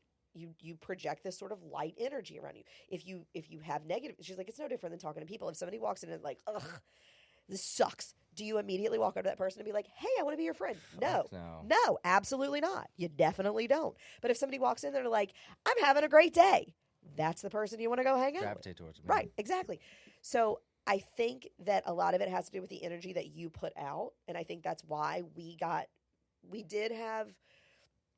had some sad spirits, and we had some things that were definitely like heartbreaking. But at the same time, when I walked out of Pennhurst, we made contact with three different spirits. All three of them positive. All three of them made you feel good. Like, and the very first one that we talked to, like, she literally said she was happy there. It was a place that she had joy. And I think it's because probably she came from a family where they rejected her. You know, it's funny when my buddy and I'll talk about it. There's a kinship in going to like a rehab or something like that. 1,000,000%. It is so strange because when my buddy, he's like, when I'm there, they kind of push like, you know, this is your family now for the next 6 weeks. This is your family the next 3 months. And he's like, I kind of like it. And it's not like his family kicked him out or anything, but it's like you're around a group of people who are in the same understanding as you. Mm-hmm. Correct. And there's like this No calmness judgment. in it, dude. There, it's like you feel like safe in a way. Like You not belong. judged. It's a place where you belong. These are people that are like you. Yeah. But you do. Yeah. You're with people like people. Yeah. Right? You're not the odd person out. Yeah. Everyone's there for the same reason. So like you belong in that you are all working towards being better. It doesn't mean you belong because like you're broken and you're damaged and you shouldn't be with other people. It just means you're on a journey and you're all on the same journey. And I think that it's the same thing. I think that there were people who went to Pennhurst and they did find family and they did find friendships and they did find nurses and doctors. It's funny because like they called them tribe. They called them kids, right? Like they called them kids instead of patients. And no matter how old they were, they called them kids. And for a lot of them, that was the family that they knew. And I think it gets lost. And again, don't get me wrong. We should never forget everything bad that happened. We shouldn't ignore it. We shouldn't act like it didn't occur. We shouldn't glamorize it.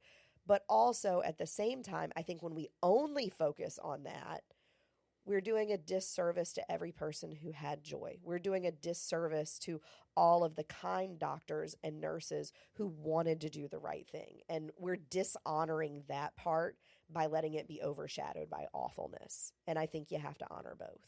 I think it's really important to like say like, hey, this did start out as something that was supposed to be good for people. And there were people that were getting help and there were people that were finding a place where they could have a sense of belonging. And, you know, for the first time, maybe in some of their lives feel like they weren't a problem. Do I think it stayed that way the whole time? Nope. I think it went to poop real fast. Sounds like that staff was tired. Yeah, You're not I making think great decisions when I think you're they tired. think they're exhausted.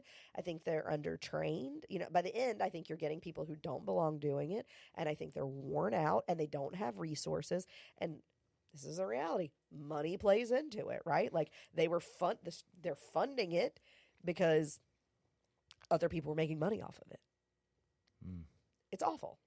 But I think that for me, in this visit, I came out of it with a completely different perspective where in the past I had that same vision. Everything there was bad. It was negative energy. It's not a place that you want to be. It's not a place that had anything good in it. And I don't think that was true. And we spoke with some spirits who I will say absolutely confirmed that for us. We had multiple conversations with different spirits. One, like I said, the very first spirit that we talked to was like just ringing the bell, like ringing this bell. And it was like, she was so excited to talk to us and basically to tell us that like, she was happy when she was there. Like she was happy when she was in this place. It wasn't bad for her. It wasn't a bad experience. Now, I don't know if we had that conversation and we had that connection because for me coming into this, my whole thing was like, I'm not going to let it be bad. I'm not going to let it be bad. And maybe other people, when they come in with that negative mindset and they draw that energy in. And maybe because for me, even for me, for the first time I went in, like, I'm not going to let it all be bad. Like, I'm just not. I'm not going to walk out of here where everything is awful and I feel drained and awful. I'm not going to do that. I think that maybe I drew some of that. Maybe I projected some of that. I also think that there are people who are going in and it's not a flashy story. right? Like, it isn't.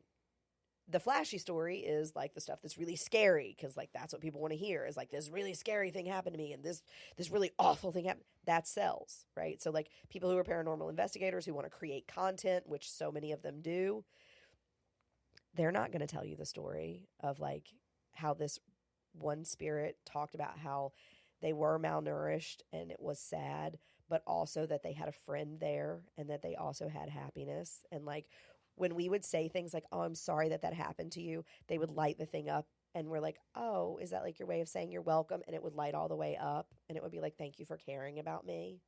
And like you get that type of connection and it's like, it's a completely different experience. Was there any, do you know anyone who was there? Was there famous people there? Was there any documented names, like certain names that, did they document these people? They would have, right? I mean, numbers. Yeah. They were numbers? They were but all patient Kid numbers. 1, Kid 2, Kid 3? Numbers. They all had But numbers. I'm sure there were names Was there a somewhere. warden? I know it's not jail, but Dr. Jesse Fear. shut the fuck That up. was Swear to his God, name. that's his name. Shut up, dude. Yep. Real. This sounds like the beginning of a comic book. It's absurd, Okay. right? Like, And like someone's going to come out of there with some radioactive powers. No, a lot of them came out with no teeth. They pulled their teeth if they bit every one of their teeth. And Dr. Jesse So Fear there is some was super stats stories about this. yes. Dr. Jesse there are Fear. very sad stories. Yes. There are horrible things. Is there a that happen. documentary on Dr. Jesse Fear? I think the Suffer the Little Children talks about him. I think he was the one that they got. I think yeah. he's in oh it. yeah, he's the one that He's the talks one that about how to approved it. punish a kid. Yeah. He asked another doctor what injection he could give this kid that would cause so much pain but wouldn't leave lasting effects. How long did he work there for? Do you know? I don't know. Don't know, but it was disgusting, the stuff that he did. And that's at the end. And that was at the so end. the documentary is honestly how Pennhurst gets shut down. That sounds like eugenics, though. Because things that Hitler would do with eugenics was he would try to see how far he could draw people's pain, and that was part of it, to make a superhuman being or something like that. He would do things like that, like, all right, we're going to inject this into a person. How much pain can they take? Now, are they different now that they felt this different pain? Can we extend it even farther? So, like, that'll make me believe in a eugenics experiment. Yeah, they used Pennhurst towards the end as all the what's the word I'm looking for? Unwanted, to separate them from the gene pool. Yep. Oh, so this is like Darwinism. So I Okay. will say that in the last building we were in, Oh yeah, there was that awful thing about how it was worse for it was worse on the females than the males. yes, yeah, Okay. but the last building I was in, we were talking to a maintenance man. Oh. And I don't know why or how, but Emma's Joe, has a video of me falling asleep. But I wasn't asleep. Oh, no way. In the middle of a conversation, like I'm talking to you, and I'm asking this guy, I'm like, would you like us to leave? If you'd like us to leave, set one of the pieces of equipment off. And I'm like, and if you set the equipment off, and this is what Joe says I did, if you set one of the pieces of equipment off, we'll go ahead and leave, and we'll help you pass your driver's test. And then I stopped for a second. I'm like, did I just say something about a driver's test? And they're like, yeah, we were just going to let it go. And I'm like, what the fuck was that? Do you think, are you a driver's test instructor? No. Oh, okay. I was just You don't want me. sure. You don't want me teaching nobody to drive. Yeah. But like, I'm like, Joe, I remember everything I said. Like, I remember what I said. There was no way I was asleep. He's like, I have it on video that you were. Have you seen this video? No, I haven't seen the video, but I mean, I believe him. But it's like, you could. I don't do that. Ask Sheri. I do not That's fall like asleep. a draining of energy, though. Right. And I'm like, And then were you tired afterwards? no, So it came back? because Something We- had to pass through you. we left at 2, right? We left Yeah. Pennhurst at 2. We did. We got to the hotel at I don't know, 3 or something. Oh. I didn't even fall asleep till 4. So it was like, by then I'd been up for 23 hours, but still, like, I was still wired. Do you feel? I mean, I feel like that's just like an energy passing through you, sucking it up, and then you're getting it back for a second. Like, I believe in this stuff. I 100%. Wild. Like, that's never happened to me ever, and it happened to me at Pennhurst. So you do all 6 buildings, hour each. Thanks to Sheri. And Taskmaster. Everyone have, all right, if you could rank the 6 buildings 1 through 6, did you guys do something like this where people were like, 3, we all felt the most energy in this one, 4, we felt the most in this one, 3 was least? The industry I know for everybody was like the least active. Yeah. Which is weird because that was one of the buildings that you actually had to pay extra for. But my industry note literally says nothing much. But somehow that's like my whole note. 2 we words, got it we got it included because when they said, you have to pay more, not the patients. Yes. Yeah. So to investigate, you know, yeah. So the industry building is where the patients worked, like they did the laundry and stuff like that in the industry building. Oh, there's probably not that much big energy there. It was probably a calmer time. They were stepping away from the patients at that time, right? Probably, but they were all like all the patients were working together. So I mean, the Mayflower. We were outside the Mayflower, and I heard that whistle. Okay. We literally heard a man whistle, and it wasn't just me. It was 3 of us heard it. The Mayflower building is the building where we spoke to the gentleman who talked to us about the malnutrition. He told us his name was George, and then someone on our team found a death certificate for someone named George who would have been at the same age. Death certificate were online? Okay. And do you know he died? Did he die of starvation? Or like some kind of... I don't know if it's said. I don't think it's said. I think it just said the date, which unfortunately a lot of the stuff, like when it dates back, there's no reason. It's just like you get like this date, this place. Okay.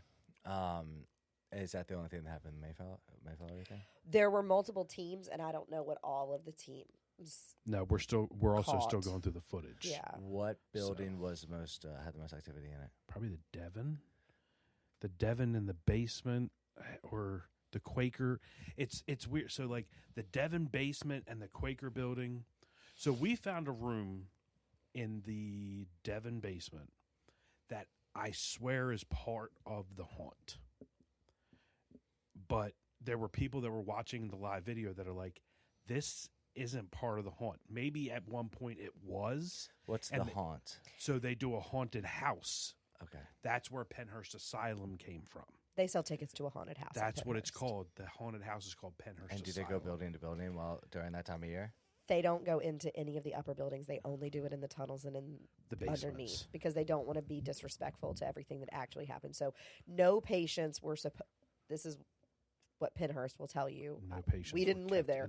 But no patients were ever in those tunnels and were never downstairs. It was only used to shuttle like food and supplies back and forth. So the haunt is all underground. They don't do any of it in the buildings. The buildings are left preserved because they have memories and they have things and they don't think that it's appropriate. So there's a big discussion. So whoever's running this believes in it. Mm-hmm. Oh, yeah. They believe. Oh, yeah. Okay. There's a video of him talking about it. Like he's had experiences there. Now, so you're saying the Devon isn't part of the haunt? Is that what you said? So it's the basement. So the Devon building has a basement, and so in that basement there is a room that people online were saying was not part of the haunt that they went through. No one at Pennhurst told us whether it is or isn't part of the haunt, but it's like it. There's a circle on the floor. I think it's part of the haunt. And there's a bunch of crosses, and it's like almost like somebody drew this. Like a seance. Like they drew this, and was supposed to be some kind of scene in a haunted house. But one of my investigators, Nick, has been through the haunted house. He's like, we don't come in this room. So it's like, was it a part of the old haunt? Did they change it and they don't use that room anymore? Or is it something that somebody actually did? But what I will tell you is that center of that circle, and it wasn't just my team, multiple teams put pieces of equipment in that circle, and the equipment went nuts in the middle of that circle. Whether it was part of the haunt and somebody did something that they weren't supposed to do or did something that wasn't on purpose and brought something in, don't know. But there's something in that room and in that circle that, and it's a basement. There's no electricity in any of these buildings. One of the buildings had a generator that was running electricity for you. That was it. And that was the building that we were set up in. That was a Devon building on the first floor. That was it. There was like a couple of rooms that they were running off a generator. So you could, the meeting room. And then when they do like their meet and greets and stuff, there's a stage there. And that's where they do it in that building. But the basement, there's no electricity. None whatsoever. So you don't know who would have drawn those crosses in the basement? It's, again, could it have been part of an old haunt? I'm leaning towards that, but that still doesn't explain why my equipment was going crazy in the middle of that circle. And if you moved it outside the circle, it wasn't doing anything. Oh, so you think someone was doing something on there? So I don't know. I don't know if something was drawn to that or, now here's the thing. Big energy, right? If this is a haunted house and people are scared in this haunted house, big energy is built up in that room, is something harnessing off of that big energy in that room, and that's what we're picking up on. Oh, wait. Do you think a spirit would position themselves in the middle of a haunted house to be $1,000,000%. able to pick up? And that's fun. Of course, because think about it. Okay, right? They're taking your energy. You're feeding off that energy. They're taking your energy, though. 1,000,000%. Taking my energy. So that's wait. Is that an intelligent big energy? Or is it an intelligent one that's now created a big energy? I think that's an intelligent spirit who is feeding off event energy. So the event energy is the fear. Do you know anything about like adrenochrome? No. Don't.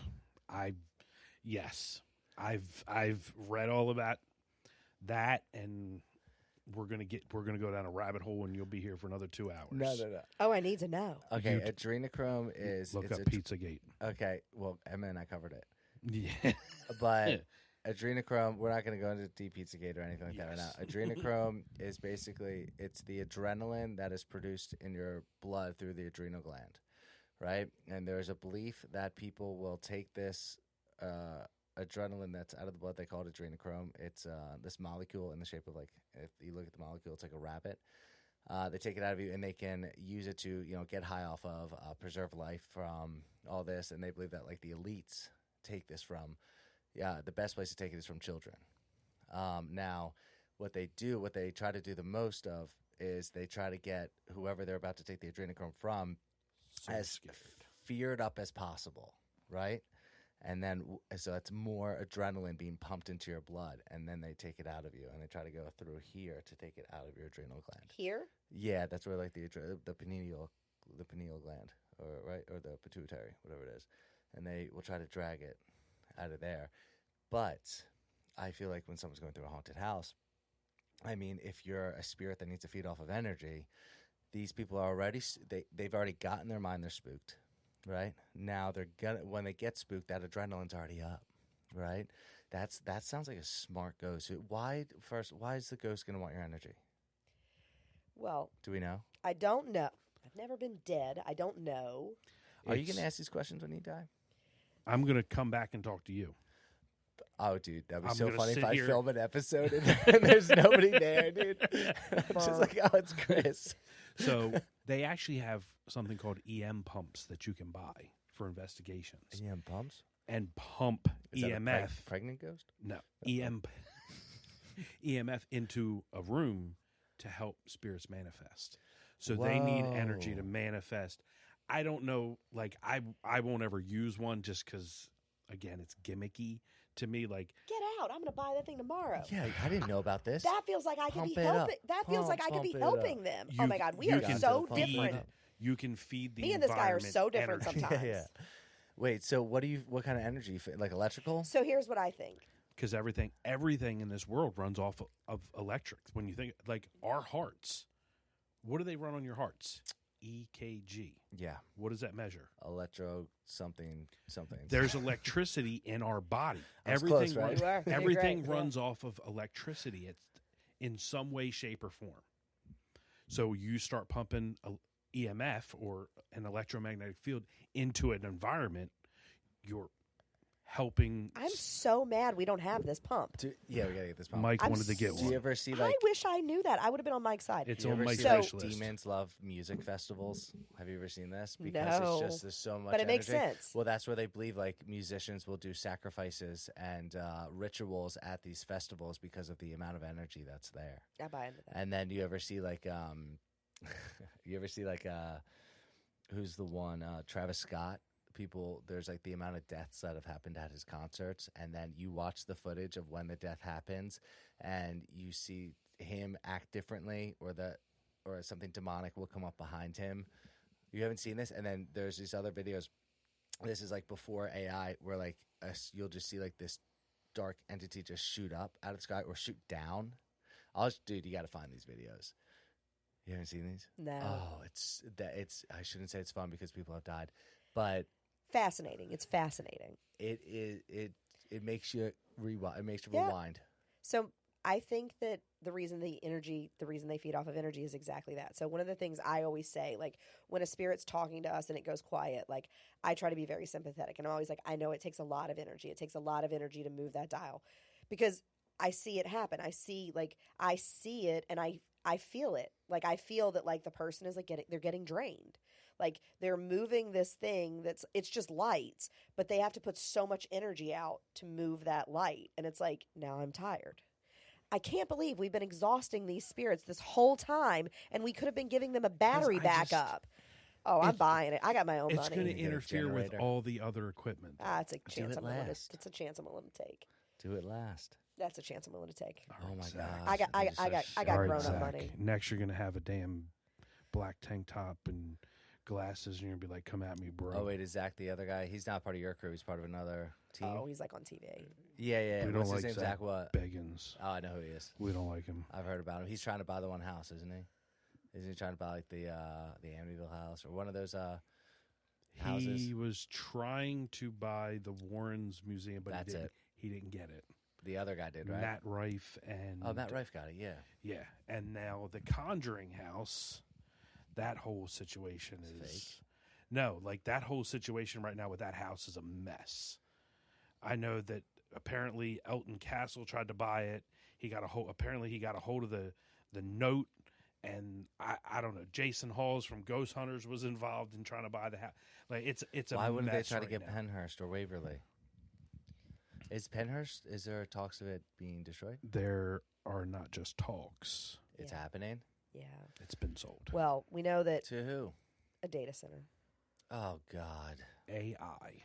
What if? All right, those ghosts need to come together with all their electricity. Here's the I thing. was just say Ghost in the Machine. All I'm saying is like let's think about this for a second. Out comes Ultron. If you ever were going to build it, let's just say you're not anti-data center. Let's just say you're not. I know so many people are, but let's just for a second put on we're not going to be anti-data center people for a second, okay? Okay. Be like, yeah, we love data and we love technology, right? Yeah. Okay, let's think like that person. Where's the one place I probably shouldn't put An Indian burial ground. my data center, right? Where's the one place that has incredibly weird energy that could definitely affect all of the electronics in my data center that could lead to a data breach, which would be horrible for someone with a data center? I can't understand for one, because you don't believe. I mean, I get it. It's because Yeah, you you don't just don't you believe. don't believe. But like, I don't know. I'm going to be honest with you. I don't believe in Santa Claus. But if somebody brings me gifts and writes Santa on them, I'm not arguing about it. And I feel like that's just a gamble as like someone with a data Are you center. telling me Santa's not real? I'm just I just kidding. I'm not taking that Shut the chance. fuck up. I have pictures to prove otherwise. I'm not taking that chance on the data center. If as a business person, You don't believe in this? They're like, if you just don't believe the ghosts aren't real, then they're not real. I don't believe if you think the ghosts aren't real, they're just not real. I think that there is too much data that will on ghosts? show you that it can impact the thing that you do. Whether you believe it's energy, whether you believe that it is a spirit, this is the hard reality. If I walk into the contab and I set down a machine that all it does is work from electromagnetic energy and it goes nuts, how does the guy with the data center not do the same thing before he builds some giant electronic on it? Because this isn't even about, do you believe in spirits? This is the reality of, like, you walk in, you have something that all it does is measure energy. All it does is measure electricity that you didn't put there and there is no power to. It's just there in the dirt, in the ground. It goes off. That's science. That is science. But you're a science guy. So, like, if you're the science guy, how can you look at that and be like, nah, it's going to be fine for all my electronics?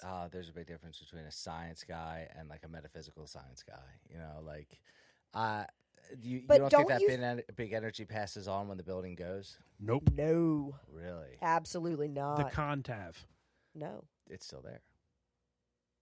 I'm saying when a building is destroyed, that energy doesn't, that residual doesn't go. The contav was destroyed. It burnt to the ground. Okay.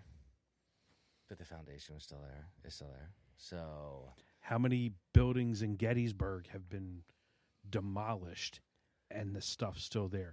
The energy, again, let's talk about Einstein. Energy cannot be destroyed. It changes form. So what's it going to change into? Oh, that'd be so weird. It's going to change into, I'm feeding off of every bit of energy that your data center is putting out. It's going to grow. I mean, let's be real here. Like, if, like she said, spirits aside, something's there that's kicking off EMF meters and anything that picks up electromagnetic fields. Something is there. You guys should get on the board. Like, when they go to build this place, be like, hey, if you guys have any weird interruptions, we might be able to help you out. I think the thing is that's the part that just boggles my brain. If you don't believe in an EMF meter, like, there's got to be something. EMF meters are real. No, I understand. They use electricians. I understand, but I'm just saying, like, for sure. Doesn't the guy building the data center have some piece of equipment that does the same thing that he believes in? You know what all they see? Dollars. I got it. The dollars. That's it. All I can tell you is that I pray that my data is not in the Pennhurst data center because it is being breached. It's by George. I mean, I just feel like something's going to happen in there. I feel like there's going to be some gonna kind of short overload. something out. Yeah. Like, dude, there's too much energy, regardless of what kind of energy it is. There's too much energy in that area. Do you believe in dark spirits? Define dark spirits. Okay. Malevolent. Yes. I don't believe in demons. Okay. I can't say I don't believe in them. I've never believe in attachments, come across. Yes. 1,000,000,000% believe in attachments, and I definitely think that there are dark spirits. I don't believe that they are demonic. Do you believe in heaven and hell? I do. Really? So where those demons just chill out in the hell, but the ones can heaven or can just come down? So you ready for this? Yeah. I don't think that the demons are the problem. I think it's Satan. Oh, so it's just one guy? I think that's big energy. I think he's a guy. Oh. And I think that... I just want to say something. Yeah. Satan is... Santa just twisted up just a little bit. You're saying it's not real. I'm just saying. It is, though. I know what you're saying. But like he that also movie. has a lot of magic powers.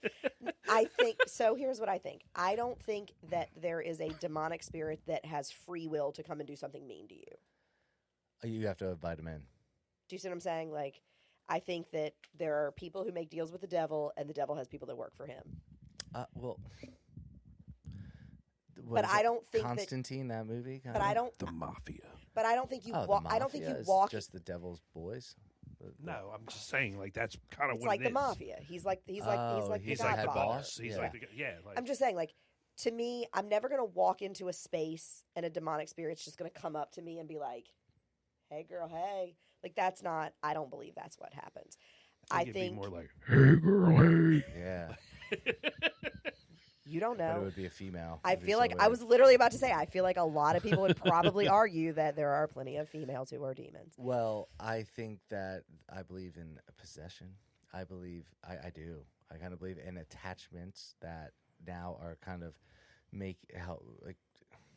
I don't know, helping or forcing, or your decision making may not always feel like your own, or what was I thinking when I was doing this stuff for years, type of thing. I do kind of believe that. I don't think you can believe in attachments without believing in possessions.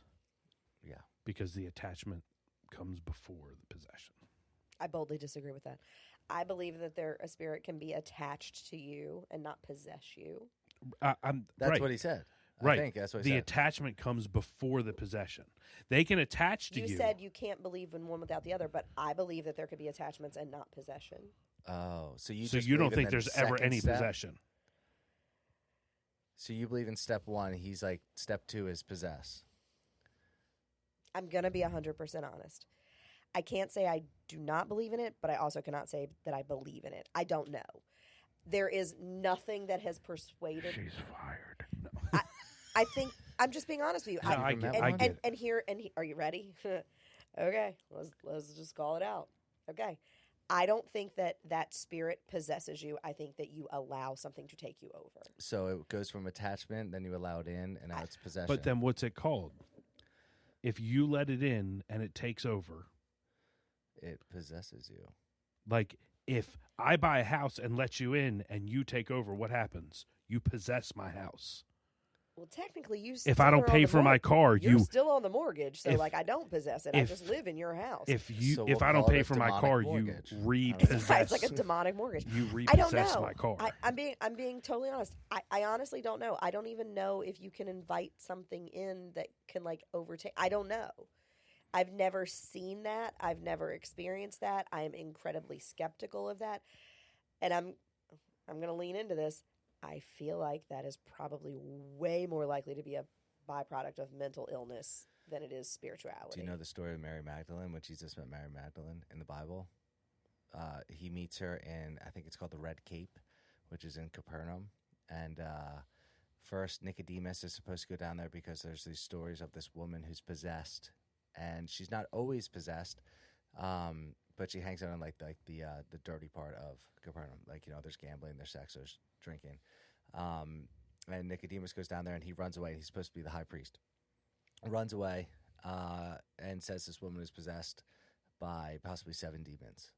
And then it's Jesus who goes down there and calms her and tells the demons that they have to leave. And then she struggles with the demons like one or two more times in her life. But I feel like that's just the Bible telling you that there is possession. It's cool. The story of Mary Magdalene is cool. But that's the story of possession in the Bible. And then there's other ones. There's other stories of possession in the Bible.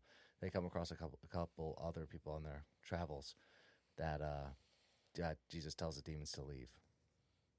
I'm going to just say this too. Back to religion. The question that you asked me is, do I believe in heaven and hell?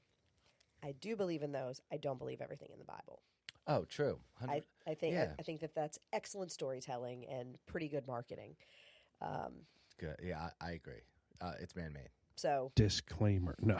Yeah. But I'm being honest. I'm not on the same page as you. I'm not saying that it's all not true. I'm just saying for me, I just pick and chose my story for sure right there. I did. I'm going to circle back to that thing.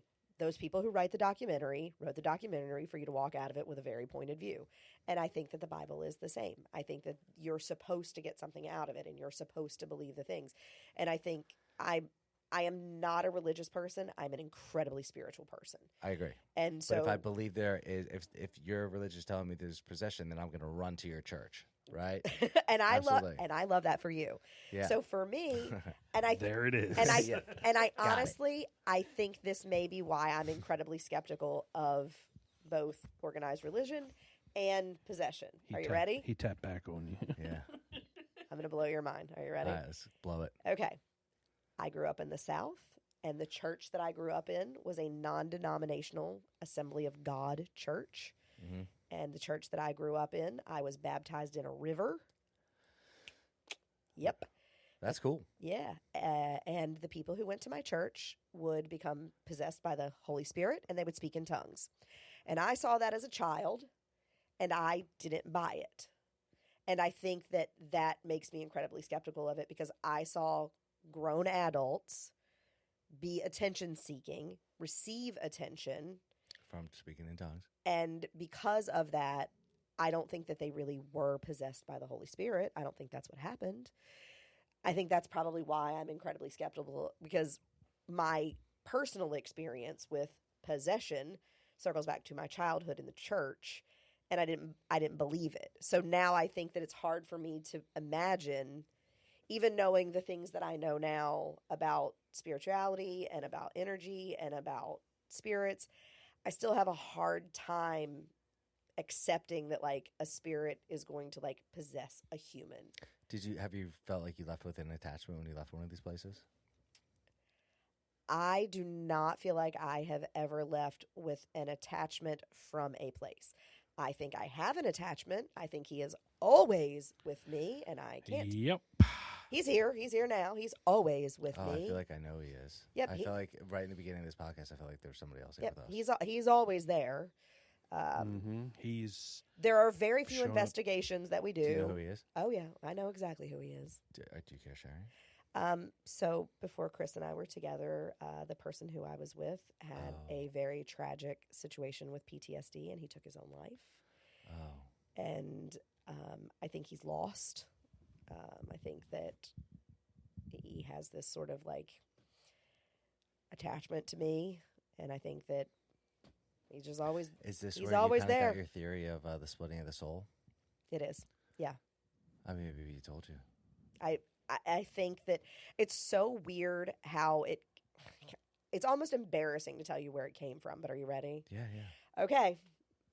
I think that this whole thing about the splitting of the soul is sort of told to all of us if you've ever watched Harry Potter. Right?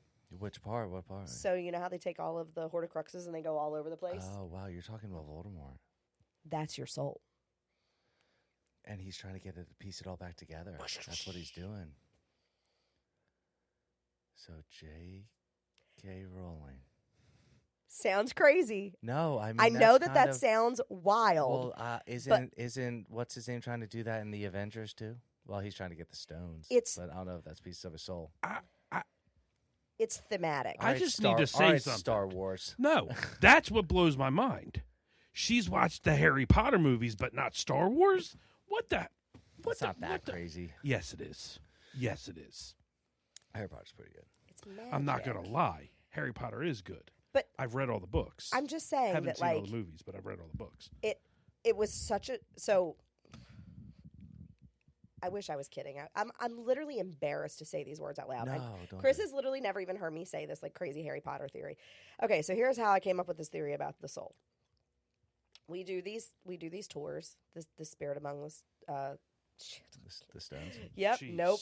The mill. Spirits on Mill. We do these tours, and so we've been a ton of places on Mill Street, and so the person who is attached to me, his name is Scott, and sometimes I hear him I hear his voice as if he is talking to me. Like I hear him. Okay. He has been in my car. He's grabbed my steering wheel. We've had some exchanges. Like He's been in our room. he's been in our bedroom. Like he's there. You know he's there? Yeah, he was kind of like on Chris for a bit. Yeah, because I didn't take too kindly to him. So And I told him he needed to leave her alone, and he didn't like that. he did not like that. Did he push you? No, he just would show up and show up and show up and show up. Show up how?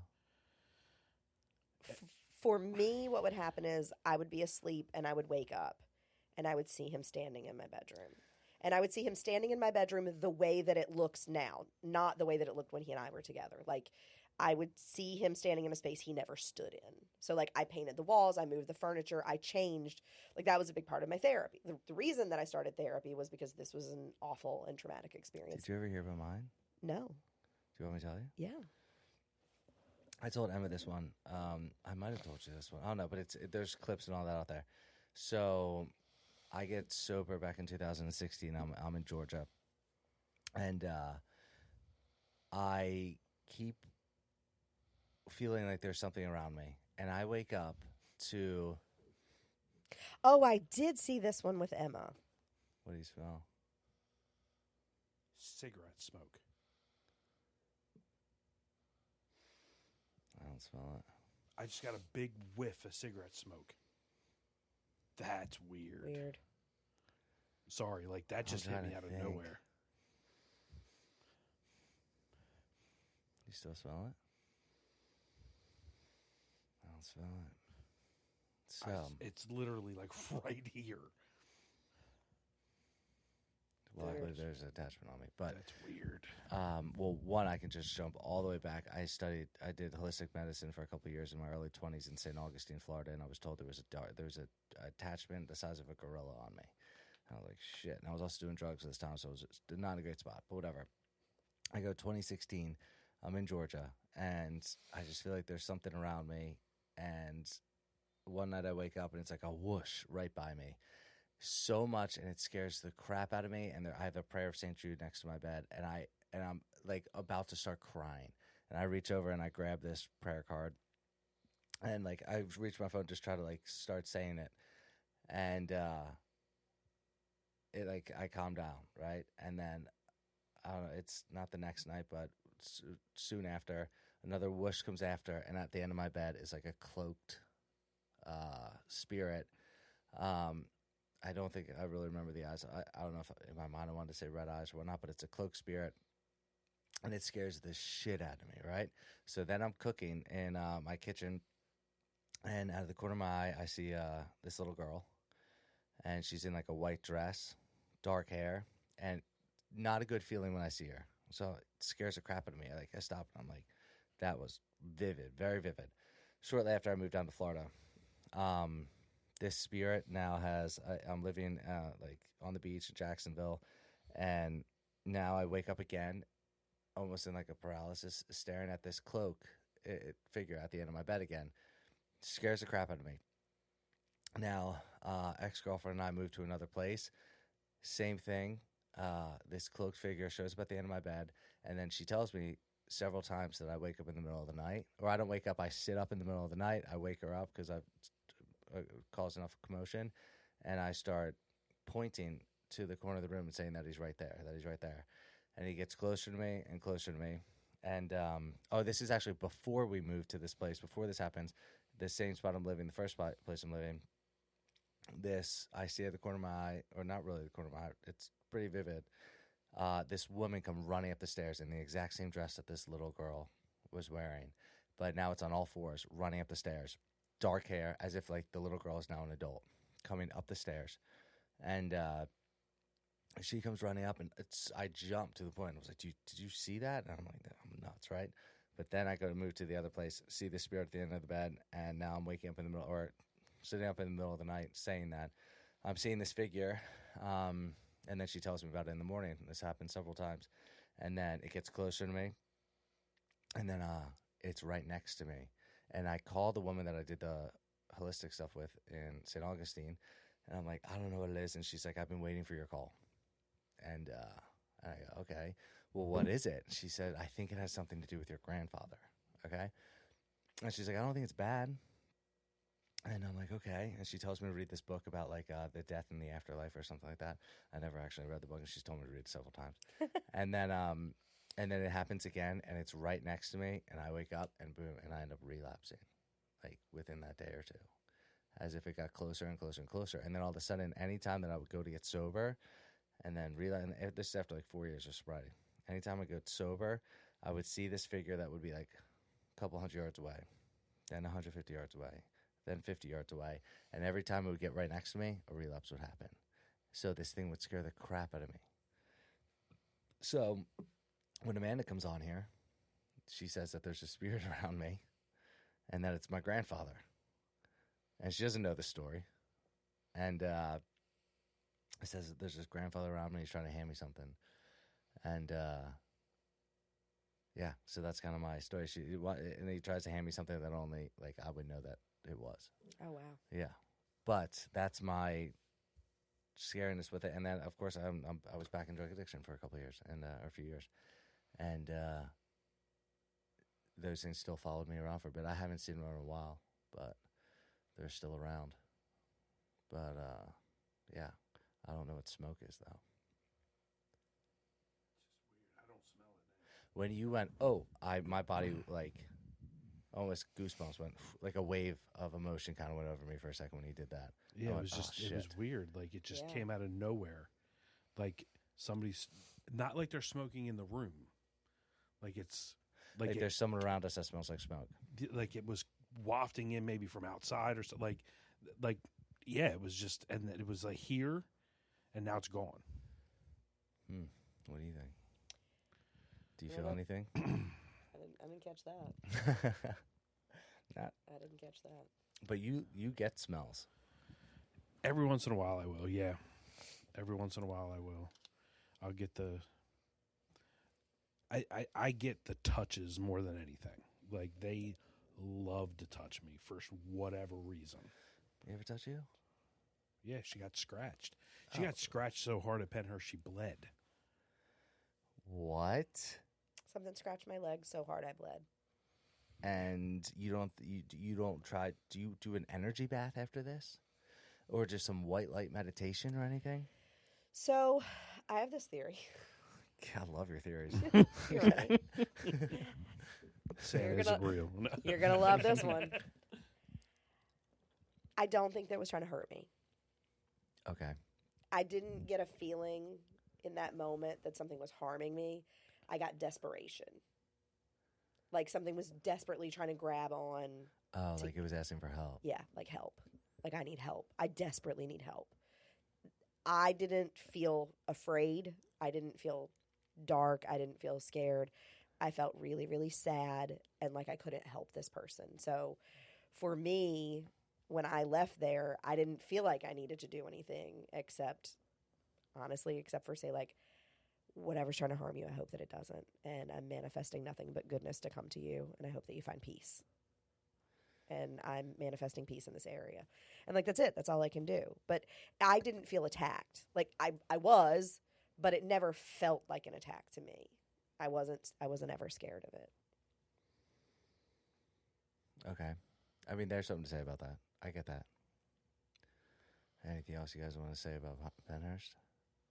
What was your, before we wrap it up? We've been talking for 2.5 hours, just lay now. I mean, I'll keep going. But it gets draining when you start talking like this song. You start going like, whoa, talking's tiring.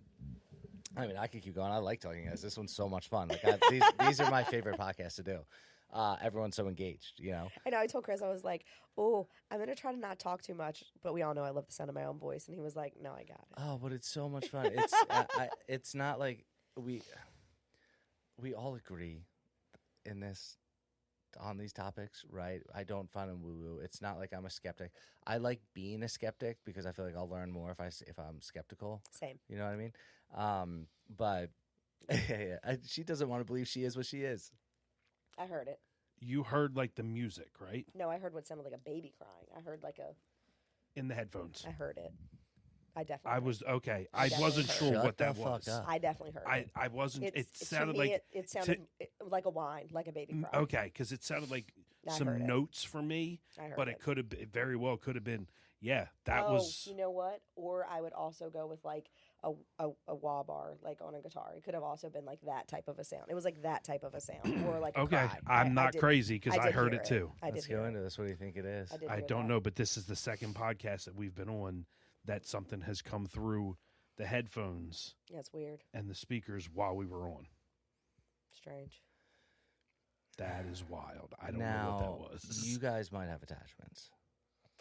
Oh. You She go definitely does. You go into these places, you're gonna leave with something. I believe it. Nope. And here's why. So I am a huge believer in you can very cleanly and very easily set a boundary. And all you have to do is say, you can't come home with me. I appreciate you. I appreciate you spending time with me. I appreciate your story. I would love to talk to you more when I come back here, but you have to stay here because this is where you belong. You get more smoke. Just yeah. Is it you? It's why would I smell Do like you cigarettes? feel like there's anything I in don't this know. house Yes. when you first got here? You want When me I to tell came you down the something? steps. Yes. Okay, good, because I've been seeing something kind of over there, like a shadow or something over there. It doesn't, like, it's not scaring me. I don't feel fearful. So this house. There's This, that smell again. Damn, I wish I could smell it. You know? I never can smell. Oh, really? Yeah, like in general. If I get something, it's got to be really strong. Oh. Wow. The woman who used to live here, she left a spirit stick upstairs, and my mom refuses to let go of it because the woman who lived here believed that there was an energy here, and I forget what this land was used for, but I gotta look more into. I gotta ask her. She's still around. Probably farmland. I think so too, but she believed that there was an energy here, and I think the story goes that she was starting to go a little crazy or something like that. But there's a spirit stick that sits outside, and anytime I go in that room and I go around that spirit stick, I feel like it shouldn't be here. Like there's like kind of I don't like the energy that's around it. Oh. Yeah. Maybe you should see it before you leave, see if you get anything off of it. Sure. Yeah. Like I said, I've kind of been seeing like some shadow play over here, but I don't feel like it's bad. Like I feel like it's something familiar. I didn't really get anything down here. It was on the steps for me, and I was like, I get something on the steps. I was like, oh, It's every once in a while I is- get it right along that white cabinet. So, but it's that smell that's throwing me off. I That's don't know weird. what that is. And then whatever that was in the, Yeah, I that was hope weird. I hope you picked it up. I also hope it picks up. I hope you can hear it when you go back. Oh wow, I will absolutely listen to it it's around probably 2 hours and 20 minutes. Yeah. 2 hours and Damn, we've been talking a lot. yeah. It's probably around 2:30. It's somewhere between 2:20 and 2:30. I'll listen for it. I didn't hear it. Why do you think you heard it? I'm not. She heard it too. Yeah, why I do you don't- think both of you heard it? I don't know. Like, Do you think that's you, or do you think that's like? I don't. I don't know. I'm not sure. I don't think I have What do you any. think? I don't think I have any attachments. I think that I heard it because my brain is always listening for weird sounds. Like, I think I'm just hyper aware of sound. Like, I have no sense of smell, but weird subtleties in sound, I think, and I'm real sensitive to them because they irritate me. Like, poor Chris. I can't have the fan on high because I don't like the sound that it makes. It's like, it's too much for me, and it, like, makes me feel, like, overstimulated. I think mine is literally, like, an aversion to overstimulation by sound. I think that's why I Does heard any it. of this spook you? No. Huh. I don't think what is happening here doesn't feel spooky. Like, I would be dead honest with you if I felt like it was Spooky. spooky, but it's not. You ever- It's- You know when you're on a plane and, like, it's, like, turbulent Yeah. and you look at, like, the flight attendant to see if she looks nervous? That's what I do. I look at Chris. Oh, if Chris is nervous, If you he get looks nervous? nervous, then I'm nervous. Do you If- ever get nervous from a feeling? I have. Yes. I'm trying to remember. And I will say this. I feel like because we are so close to each other, for Chris, I don't even think he has to say it, and I don't think everyone always knows, but I think I can feel the shift in his energy when he I think it is more protective. Like, he goes into, like, protective mode where he's like, he'll become more alert and, like, kind of like, okay, there's something and I don't know what it is. I feel like when I sense that from him, that's when I'm always like, what you going to do now? What's going to happen? Do you think this came up because we were talking about attachments or spirits? I mean, there's a theory that says if you talk about it, 1,000,000%. You believe that? Oh yeah, absolutely.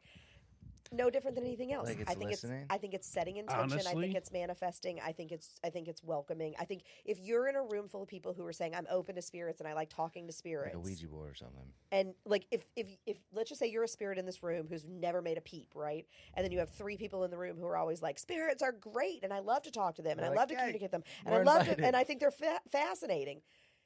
It's exactly what I said before. You walk in, and the guy is like, "Oh, this place sucks." You don't talk to them. But if somebody's like, "This is awesome and I love it and I'm super into it," that's the person you're drawn to. That's the person you're going to try to connect to. Wow.